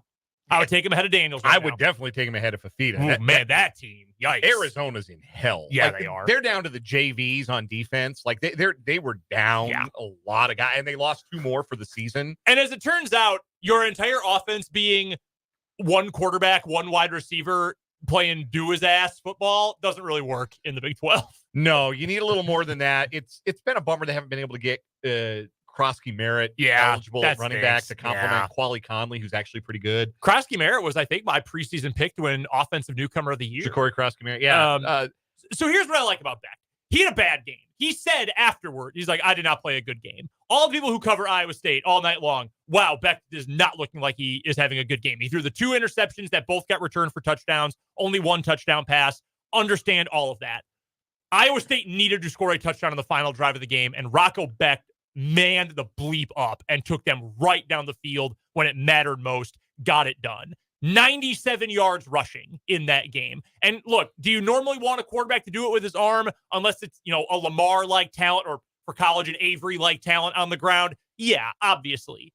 But 97 yards and 2 touchdowns on the ground is a pretty big deal, especially when the passing game not working out so well. I thought his resilience at the end of the game was awesome. And he made a couple of plays. The one, I even pulled it up right in front of me. Late third quarter, 2.5 minutes left in the third. 3rd and 9 from the UCF 39. Broke out of a sack, sprint out to the far right sideline. Free rusher who's about to take his head off, throws a perfect pass 27 yards downfield to move the sticks and keep the drive alive. Like, I think the dude makes winning plays. I love watching him play. I think he's tough. I think his decision-making could use some work. I will concede that. He could use some help with some decision-making, but I think he's a gamer. I love watching him play. I won't question his toughness. He was 20 of 46 and threw 2 pick sixes. If they lost that game, he was going to be the reason why. And they won that game with the help of a pass interference. He did. He made 1 real good throw on that drive, and he plunged in from a yard out. Like, let's be honest about that. Oh, he ran for the game-winning quarterback sneak. Like, well, yeah. Like, this is not Vince Young outrunning the USC defense to the corner to win the Rose Bowl. Even so, 96 yards and a touchdown, still pretty good. I can't make him any better than the 5th best quarterback in the Big 12 because I put Avery and JD above him, and I put Shedeur and I put Ratzlaff above him. I think Ratzlaff's playing better football at BYU because what he's not doing? Throwing 2 pick sixes. Going 20 of 46 is gross. That is disgusting against a UCF defense that hasn't been able to stop a nosebleed all year. So what about the rest of the season when he's been throwing the ball really well? I mean, that's fine. That's all well and good, but they're gonna start playing some like real teams. I got to do some math here off the top of my head. I mean, yeah, outside of that game, he's completing over 66% of his passes. He's only got 5 picks for the entire year, and 2 were in that game. I'm just saying he's going to be the reason they lost. But he was also the reason they won. Did score the winning touchdown.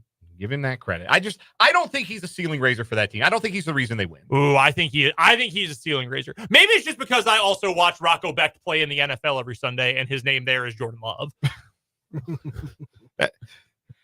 I don't know if that's really, really nice to Rocco Beck or really insulting to Jordan Love. I think that's nice to Rocco Beck. The Big 12, BYU and Iowa State both stay on top. Utah is in hell. They scored 7 points, and their offensive coordinator, who Notre Dame tried to poach 5 years ago, just quit. Was it 5 already? I think it was 2019. Oh, my God. I would have thought like 22. Maybe I'm thinking of K-State back in 2019 tried to get him. I think, because Klein was calling the plays when Notre Dame tried to get Ludwig. Yeah.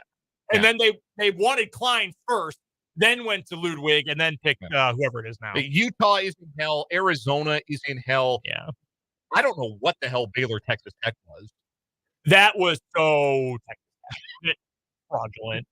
So obviously fraudulent. Just another normal week in the upside down and inside out Big 12 in 2024. We'll take a break, come back, wrap up the 4 o'clock hour 580 Sports Talk.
Another week of the Prairie Band Sportsbook 580 Sports Talk Picks contest is in the books. And Spencer, you and me with winning weeks?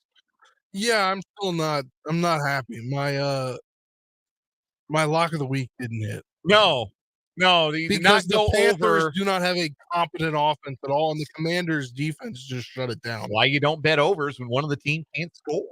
Well, they had been scoring. They had They scored. had scored 20 the week before. Yeah. So 3-2 for Spencer, 3-2 for yours truly. Bricked on my college pick, but 2-0 in the NFL. Yeah, Rode the dogs, Lions and Steelers, and New Mexico scored 50. That New Mexico Utah State game cleared the total by almost 20, 50-45 final score. Does that still leave me last? Yes. Yeah. Brendan 2-3 this week, just on the wrong side. Oh, he's got a one. He's got One up, yeah. Or 1.5, I think. Yeah. Just Drake May had 18 rushing yards in the first half. Did not have a single rush the second half. Oh, that's Come on, man. That's on. So I remain in first place. Brendan in second. Spencer gains a game on Brendan for second place. We'll do more picks on Friday this week. 5 o'clock hour, we got headlines. We got final cheese thoughts and more next. 580 Sports Talk.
Let's get it. One more hour on this Victory Monday edition, 580 Sports Talk.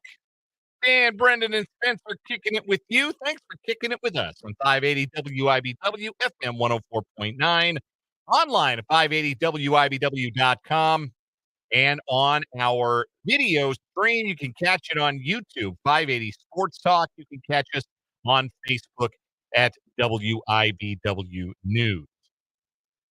Get in the YouTube live chat if you're watching the show on video today. Interact with us and your fellow listeners. And also text the program. Top City Metal Supply text line is wide open, 785-272-9429. If you got thoughts on KU, K-State, Chiefs, all winners this weekend. Other thoughts on NFL Week 7. We're going to dive into that a little bit this hour. Anything else, hit us up on the Top City Metal Supply text line, 785-272-9429. Bathroom cleaning strategy.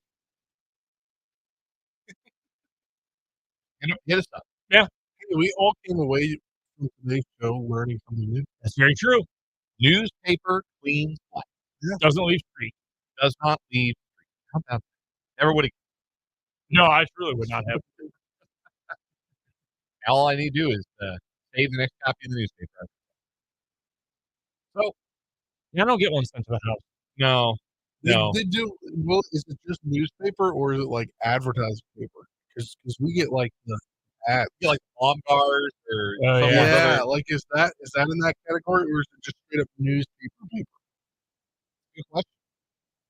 Why don't you try it out and report back? Do y'all have Clipper magazine? Was that just a thing in Chicago? Like a coupon thing? Yeah. Did you ever get the coupon envelope? No. The envelope that was just full of coupons? No, I never had that. No, we had a Clipper magazine. It was just a big thing of flippable coupons. Clipper Magazine sponsors is the naming rights holder of a baseball stadium in Lancaster, Pennsylvania. Oh, Clipper Magazine Stadium. I believe it's blank. Yeah. All right. That's the Amish. Yeah. Yes, the team name is the Barnstormers. Nice. Barn Raisers probably would have made even more sense. I think they actually were a Barnstorming.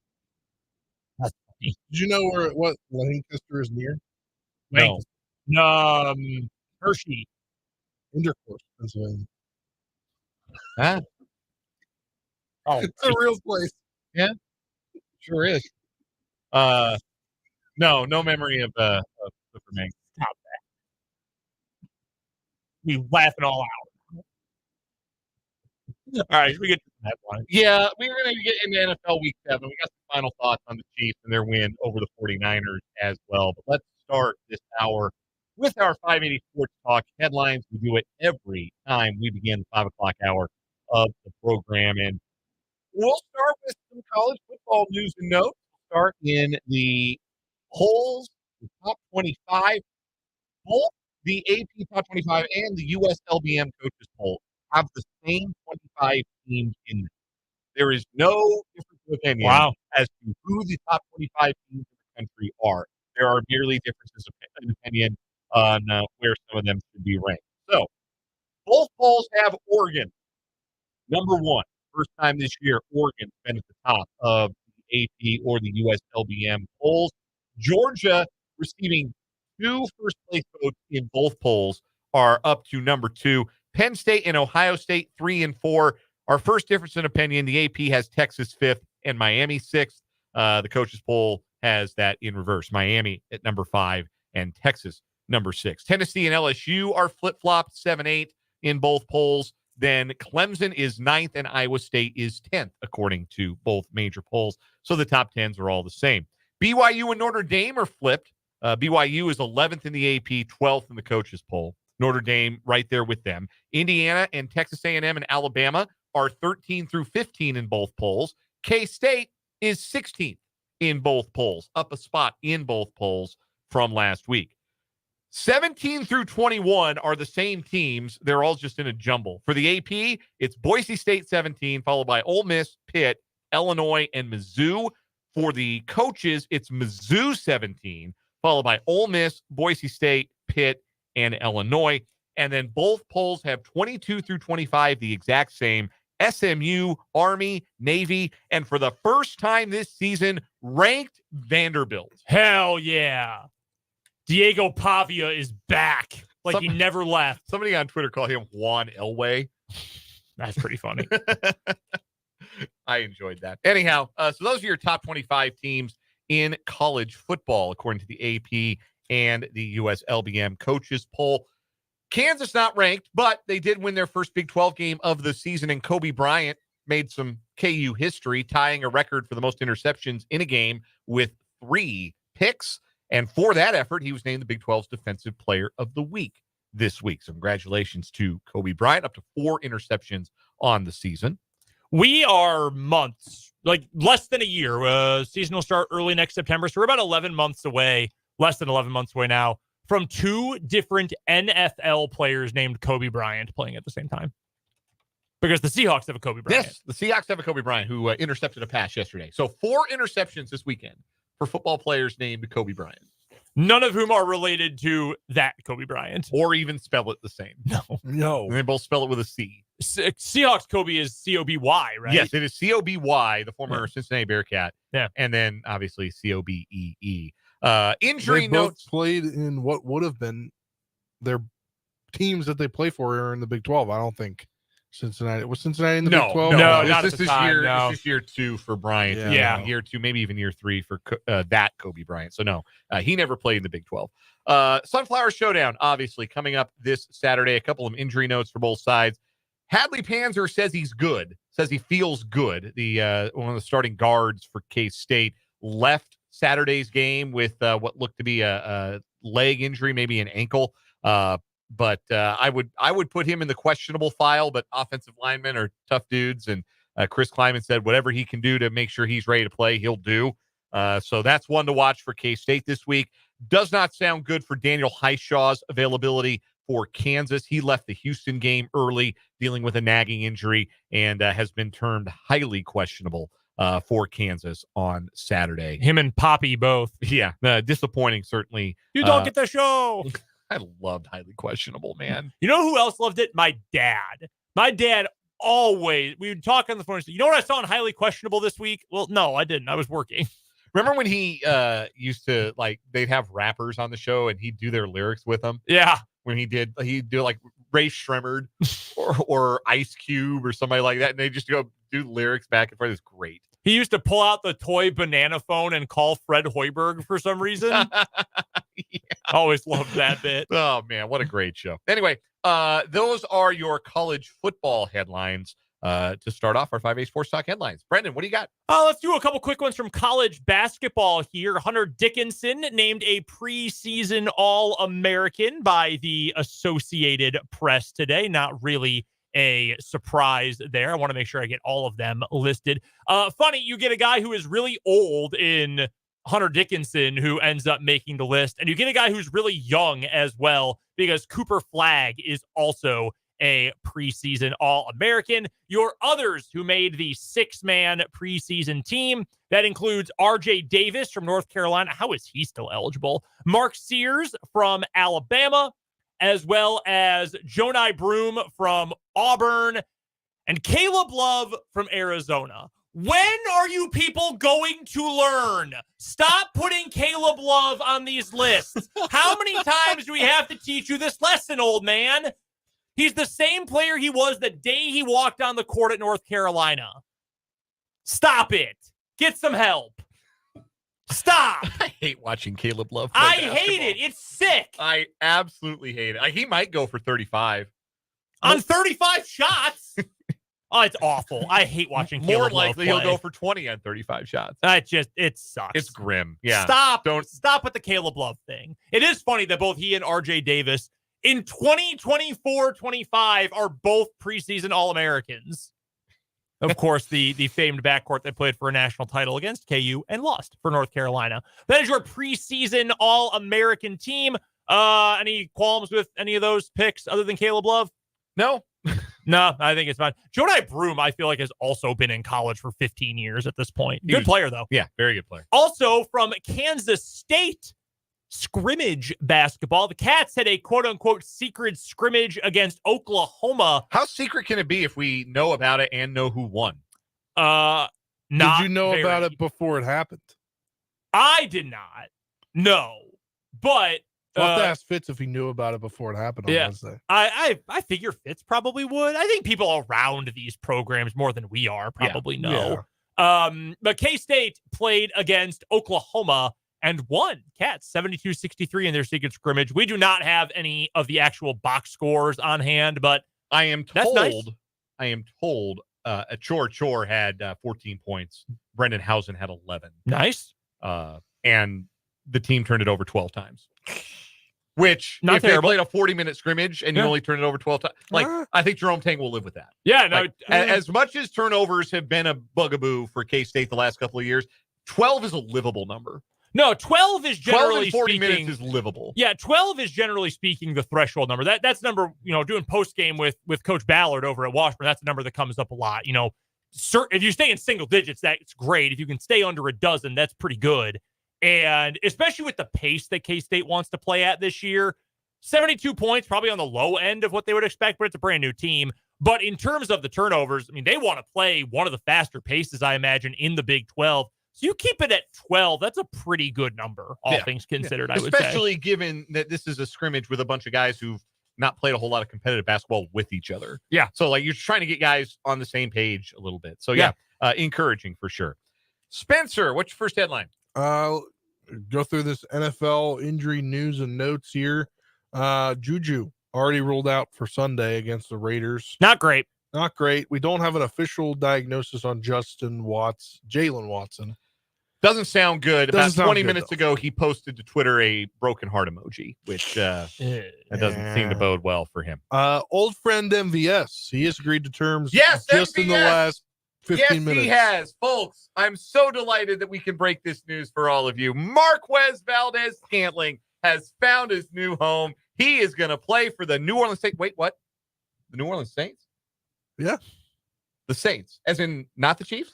Yeah, not the Chiefs. Not the Chiefs. They're not Not bringing the Chiefs. another reunion back around. Folks. That tells you all you need They're to not know. bringing the tractor another round. So this is a guy who wore out his welcome with Aaron Rodgers, wore out his welcome with Patrick Mahomes, barely even got a welcome with Josh Allen, and now he's going to go try to make it shake with some combination of Spencer Rattler, Jake Hayner, and Derek Carr.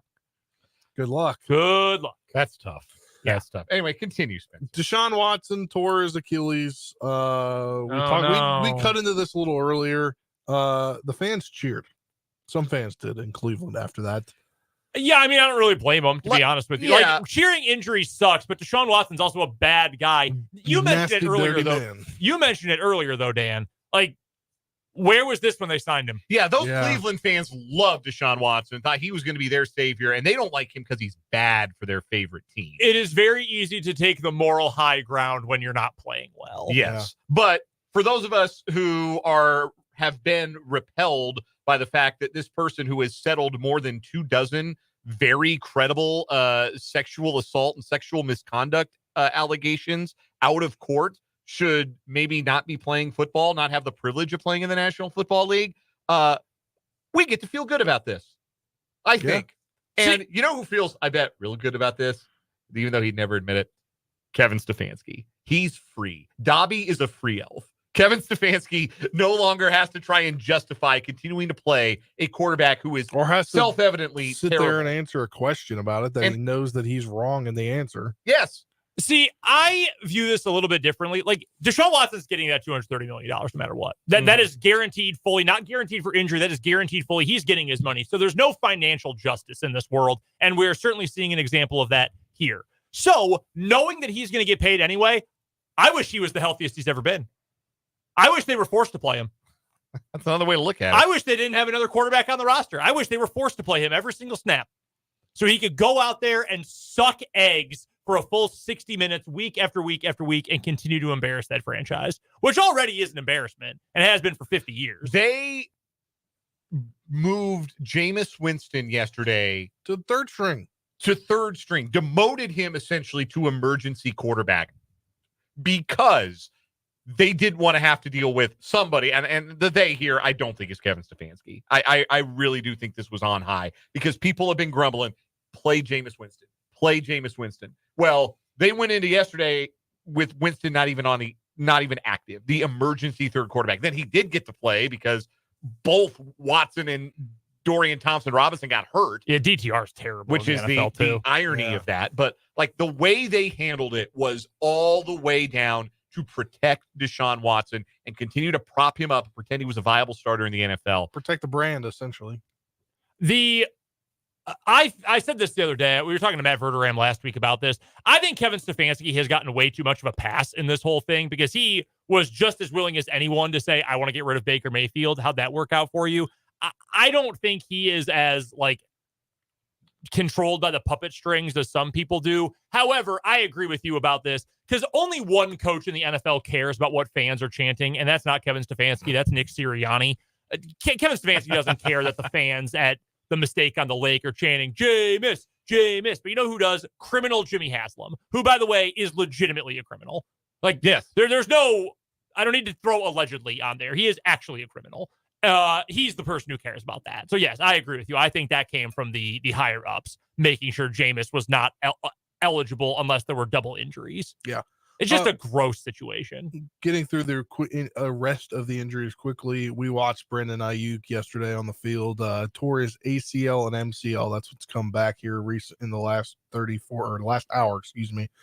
Aiden O'Connell broke his thumb. Minshew Mania is back. We get to see Gardner Minshew. Don't know that that's true. There was some reporting yesterday that the Raiders might consider elevating their practice squad quarterback. What do you guys know about Carter Bradley?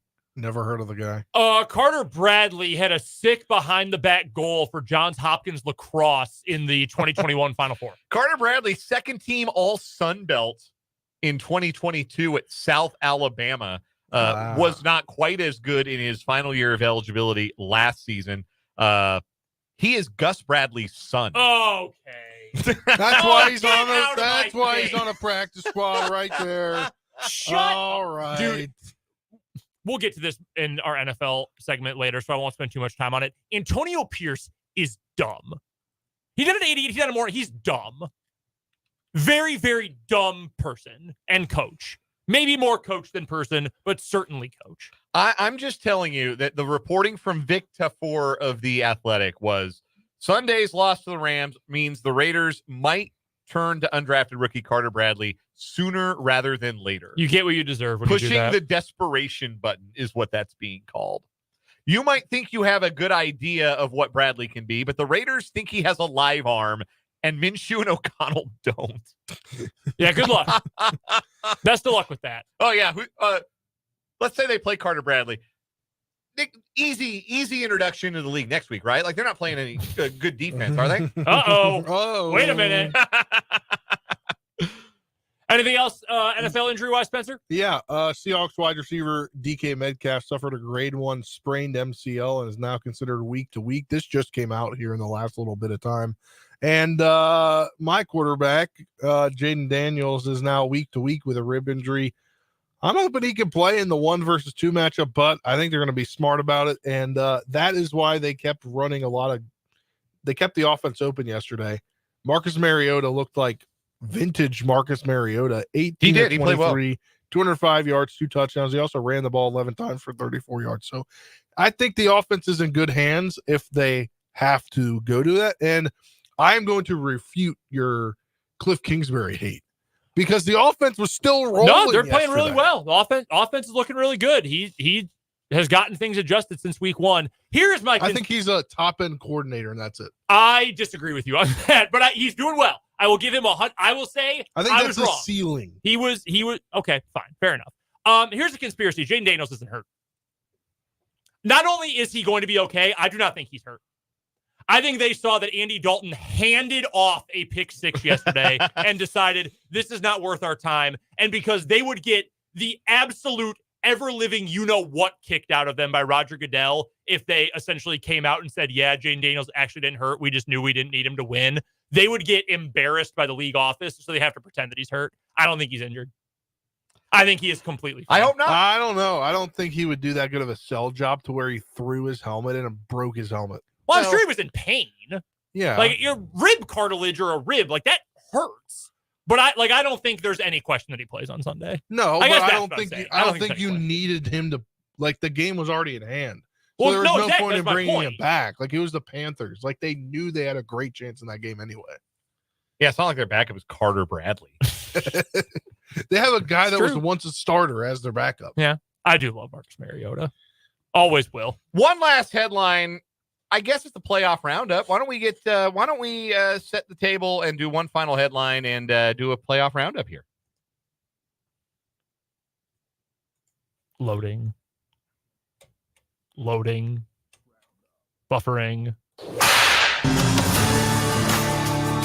It's time for the 580 Sports Talk Playoff Roundup. The World Series is set for the first time since 1981. It's the New York Yankees and the Los Angeles Dodgers. The Dodgers winning the pennant for the first time since 2020 with a 10-5 victory over the New York Mets in Game 6 of the NLCS last night at Dodger Stadium.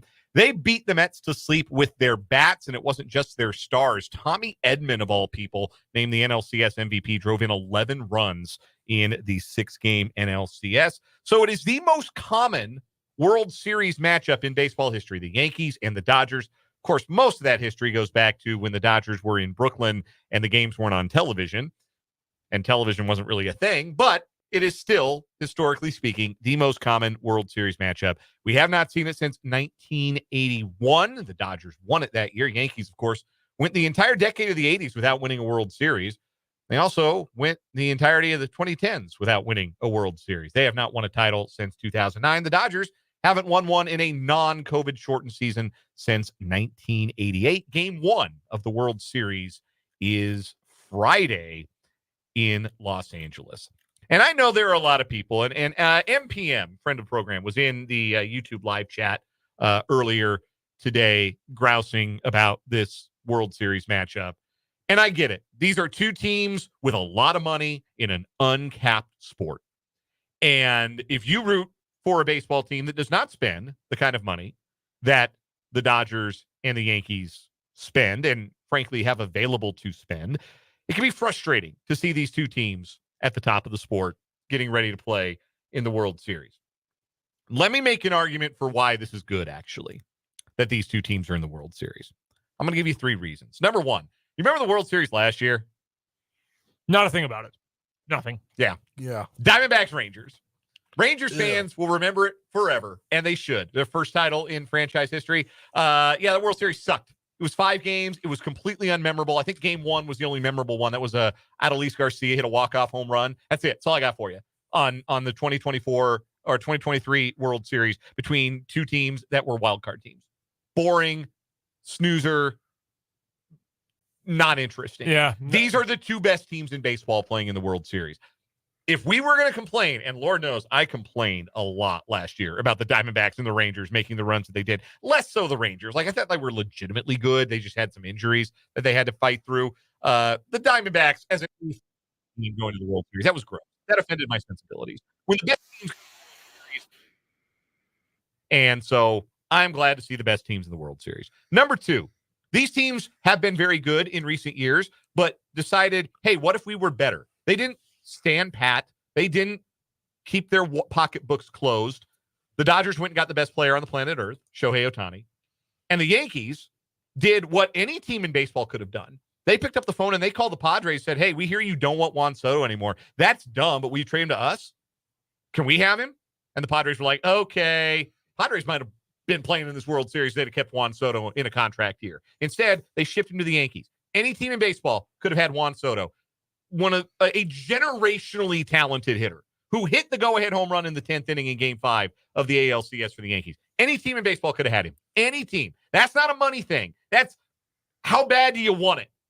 And the Yankees decided they want it bad enough to ship 4 prospects, I think it was. Not even just prospects. They sent like a legitimately good starting pitcher, Michael King, to the Padres, who helped the Padres a lot this year. But they said, we need Juan Soto, and they went out and got him. That's a want to.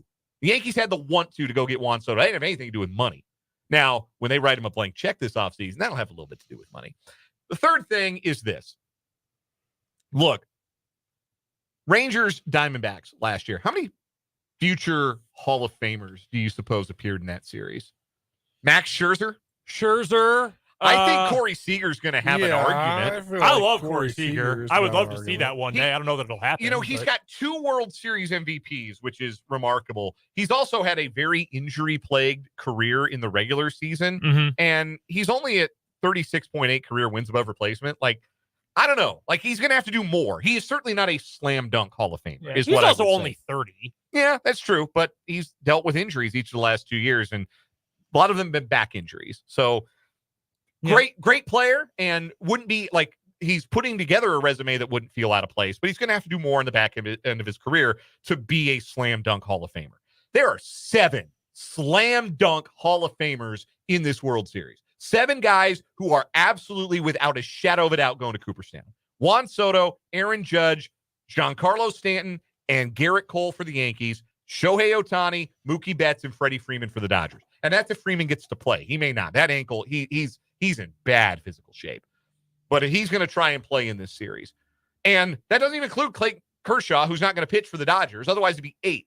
8 Hall of Famers, generational talents playing the game at the highest level in the highest stakes. If you don't like that, you don't like baseball, I guess is what I'm trying to say. If you do not like this World Series matchup for reasons that have to do with an uncapped league or market size or the disparity in what those teams spend, I understand. But if you don't like this from a baseball perspective, you don't like baseball. I'm not really interested because I don't think I've watched the World Series intently in like 6 years. Which makes me really sad, to be completely honest with you. Like, I love the sport of baseball. Like, June, I'm thinking about nothing but baseball. Yeah. But, like, by this time of year, I've been so beaten. Maybe this is the one that gets me back into it. Because there are lots of great players. There's lots of dudes who I love watching. Shohei, I've loved Freddie Freeman since he came up with the Dodgers all those years ago. Well, and maybe this will be the one. Had a weird postseason. They haven't played him a lot. He can't do anything. Yeah, because is his ankle, his foot, yeah. Some part of his lower body is all messed up, so he can't run. So every hit is either a single or a homer because he can't run the bases. I would agree with you on that. I hope. I will give it a try. But also, we don't have time for this. I know we need to get to a break. Why are they ending possibly a Game 7 on a Saturday night? What was wrong with a Wednesday night? Nothing's happening on Wednesday night. What are you afraid of Maction? I don't know. Yeah, I don't know why they're not starting the World Series on a like they could start it Tuesday.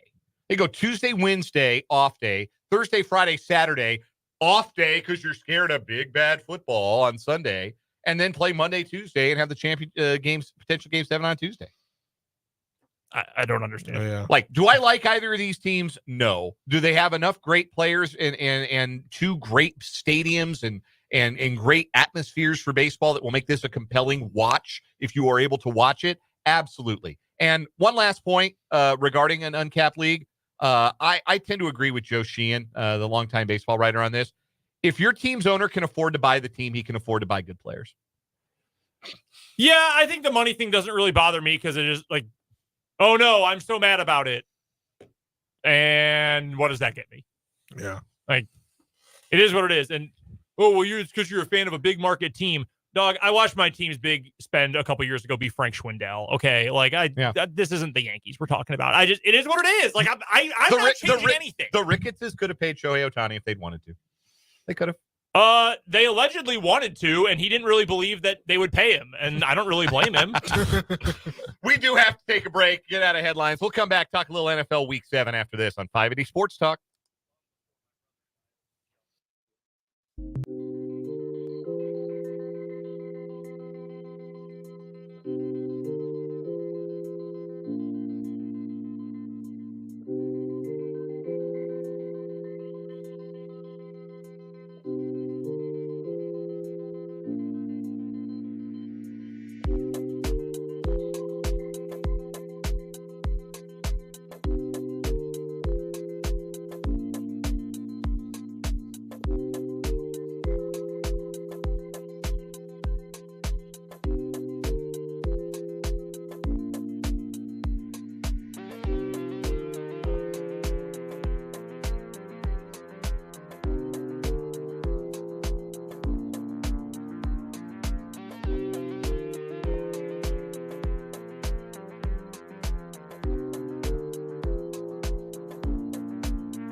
5:38 here on 580 Sports Talk. Dan, Brendan, Spencer. Thanks for joining us. Yeah, thank you. Chiefs Kingdom coming up, 6 o'clock. We'll have some final Chiefs thoughts here in just a little bit. Mitch Holtz will be going crazy at a high V in the greater Kansas City area. Did you guys see what he compared their single wing play to? What did he compare it to? Oh, I don't have the tweet. I thought one of you guys would have seen it. Some random high school in Kansas. Yeah, Conway Springs. Yes. Okay. Yeah. On he his does. He shouted out the Conway Springs and their single wing offense multiple times. No one knows more about Kansas high school football than Mitch. Yeah, just as a side project. Just because he loved it. It's a like much throwing bigger, that knowledge in the middle of an NFL game. My job than it is his, and he still knows more about it than I do. Throwing that on a broadcast for an NFL game just randomly. That's why he's the best. Goes to show you that he's amazing. Usually I ask Matt Verderame this question, but we didn't get around to it when talking to him earlier on today's show. Who do you guys think had the best win in the NFL in Week 7? Detroit did. Beating Minnesota, I think, very evenly matched game. Thought a well-played game. I would say, honestly, the two games that we picked on, everyone was saying the two best games of the week were probably going to be Lions, Vikings, and Texans, Packers. I think Green Bay had a really good win. I think Detroit had a really good win. If you're Seattle, you probably feel good about a playoff contending team going on the road to their place and you just kick their butts. So Seattle probably feels pretty good about that win. I'll tell you, I can say this.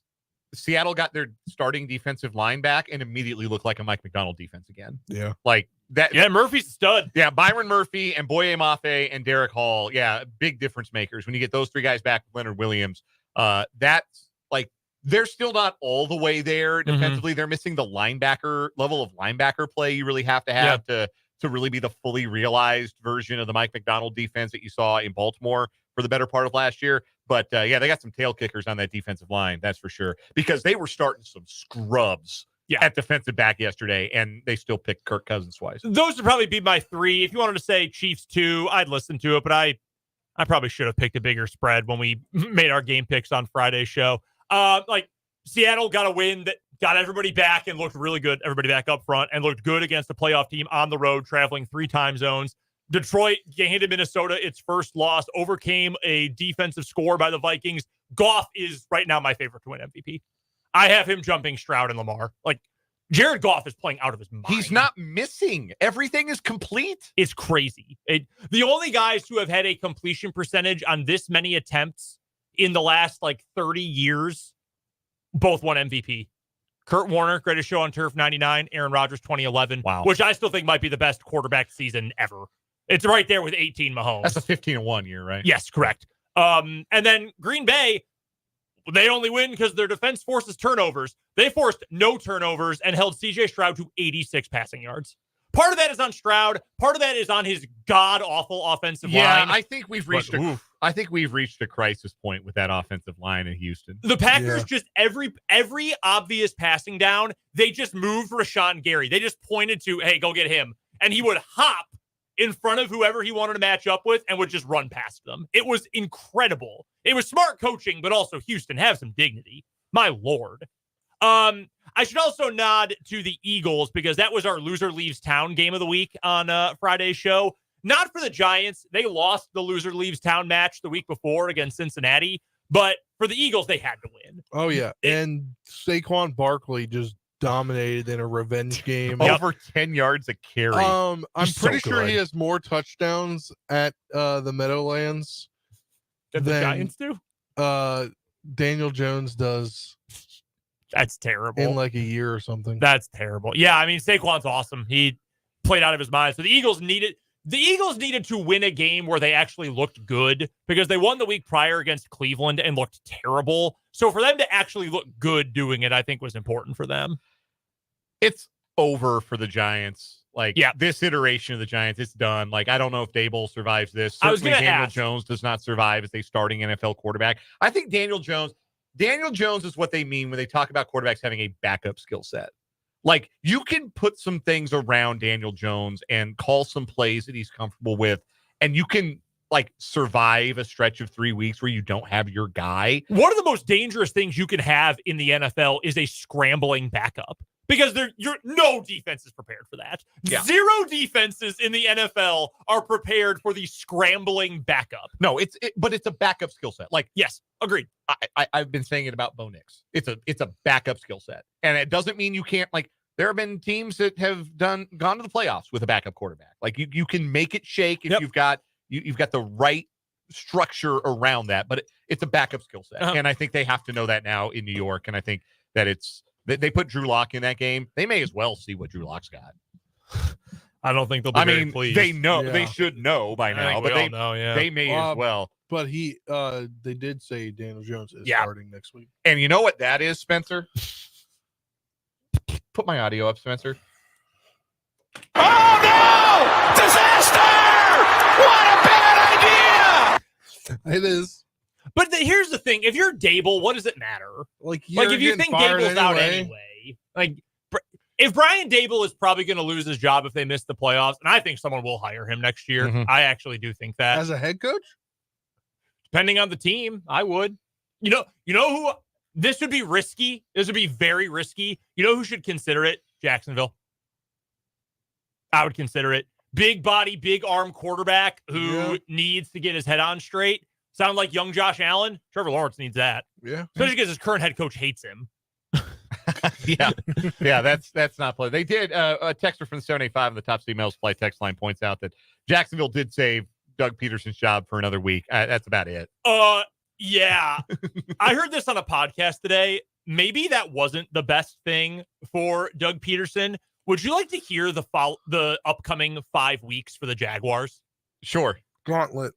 Packers, Eagles, Vikings, Lions, Texans. Gauntlet. He not making it to the third game of that gauntlet anyhow. What does he care? Yeah. Well, that Texans game will come after Thanksgiving. They have a bye the week of Thanksgiving. That's your week. That's your week before. The week before that, you fire him and you instill it into the bye week. No, you're probably right about that, Spence. Like, if you're Doug Peterson, you probably wish you had gotten tarmacked, because then when the Jaguars lose to the Packers, Eagles, Vikings, and Lions all in a row, you can say, not my fault. Wasn't me. Somebody else's problem. You keep losing. I'm over here chilling with my ice cream. Not my problem. We got to take a break. Come back for some final thoughts about the Chiefs' 28-18 win over the 49ers next on 580 Sports Talk.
Rounded third, heading for home on this edition of 580 Sports Talk.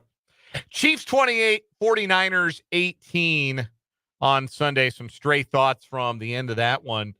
See Trent Williams punch Brian Cook in the face. Well, Poor little Brian baby. Cook maybe have punched him beforehand, and they got the retaliation. Look, Trent Williams is a baby back, you know what. Trent has Williams been his entire career. does not get the benefit of the doubt. He loves punching defensive backs. He loves like he could eat Brian Cook. Yeah. Like I'm he loves throwing punches at dudes that are half his size. Makes him feel like he's a real coward. Man. Yeah. He's Aaron Donald. He's a hell of a player, and he's a little scaredy cat coward. I thought that was wild. The number of watch him chokes turn around per game. and punch. Number of players who get choked per game has decreased precipitously since Aaron Donald hung it up. So both Hall of Famers. But that's what the Chiefs do to you, right? Like you get Malik Collins throat punching Patrick Mahomes and Trent Williams throwing punches. That's what they do. They frustrate you. That's the thing about this Chiefs team. Like I think it was Chris Jones who told The Athletic that it still feels like there's so much more this team is capable of. Like there's so much more they can do. And I kind of think that's right. Like, I don't think Mahomes is going to keep throwing 2 interceptions a week. I don't think that we're going to get to the end of the year and Mahomes is going to have more interceptions than touchdowns. Probably not. So I feel like that's going to improve. Like the defense got 3 turnovers, but they haven't felt turnover reliant in a way that makes you feel like anything they're doing is unsustainable. They continue to be awesome against the run. Mm-hmm. We learned on Sunday, okay, you can't beat them with scheme in the run game. They're going to shut that down. They're going to shut down the run game. It does feel like they can just keep doing this and keep doing what they've been doing. And you look ahead on their schedule, like they're not going to go 17-0. I stand by that. No, but I mean, if they were going to lose one, I thought it was this one. How many more times are they going to be underdogs this year? Once? Never. You don't think they'll be dogs at Buffalo? At Buffalo, potentially. No, they won't be underdogs. That is unbelievable to think about. And when they're underdogs, they win anyway. So, right. Like it's. I mean, look, I don't see them losing more than 2 games, maybe at this point. Got to stay healthy. Yeah, which you can't prepare for. You're not even staying healthy. That's the thing. They're not even staying healthy. No, they're winning. Totally they just lost their number 2 corner. They keep churning it out. Yeah, they've lost Jalon Watson. They're going to plug in a guy none of us had heard of before cut day, Chris Roland Wallace, who, as I pointed out on our instant reaction video on our YouTube channel yesterday, Chris Roland Wallace gets into 1 game as a defensive back. He has more career interceptions than Trent McDuffie. That is pretty crazy. And so is Jaden Hicks. Yeah. Jaden Hicks gets his first interception. It's good to see Jaden Hicks out there in a bigger role. I was happy to see that. Yeah. I want to really quick mention this, and part of this is because of the Chiefs' defense, and part of it is because all the guys around him were injured. Brock Purdy looked terrible, and I don't think that's a referendum on how well he's played this year, because I think he's actually played really well this year, even though Ayuk has been bad. He doesn't have Juwan Jennings right now. We just found out during the last commercial break, Deebo Samuel is in the hospital with pneumonia right now. Like, that receiver core is super, super depleted. But, man, Purdy was terrible. Really, really bad. So give the Chiefs credit for that, but goodness gracious, man. Kittle also played with a sprained foot. Yeah, they're banged up like he had crazy. A decent game if he was playing with a sprained foot. Yeah, that's a beat up football team. But like, so are the Chiefs. The Chiefs aren't going to have any sympathy for any team that's dealing with injuries. They're dealing with injuries, and they're 6-0, and nobody else in the league can claim that they are undefeated other than the Kansas City Chiefs. We're going to take one final break. Come back with a final word after this.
Wrapping up with a final word on 580 Sports Talk. Brendan Dworzinski, you're first. Great to see Jalon Daniels have a good week. Good to see KU play really well overall, even adjusting for opponent. KU should have won a bunch of other games, so I'm not going to complain about finally getting one. Great to see them return to form this Saturday. Spencer Dupuis, final word. Yeah, we have a Monday Night Football doubleheader, and one is on ESPN Plus. So that's dumb. That's all I have to say. Also, boy dinners all week long. Let's go.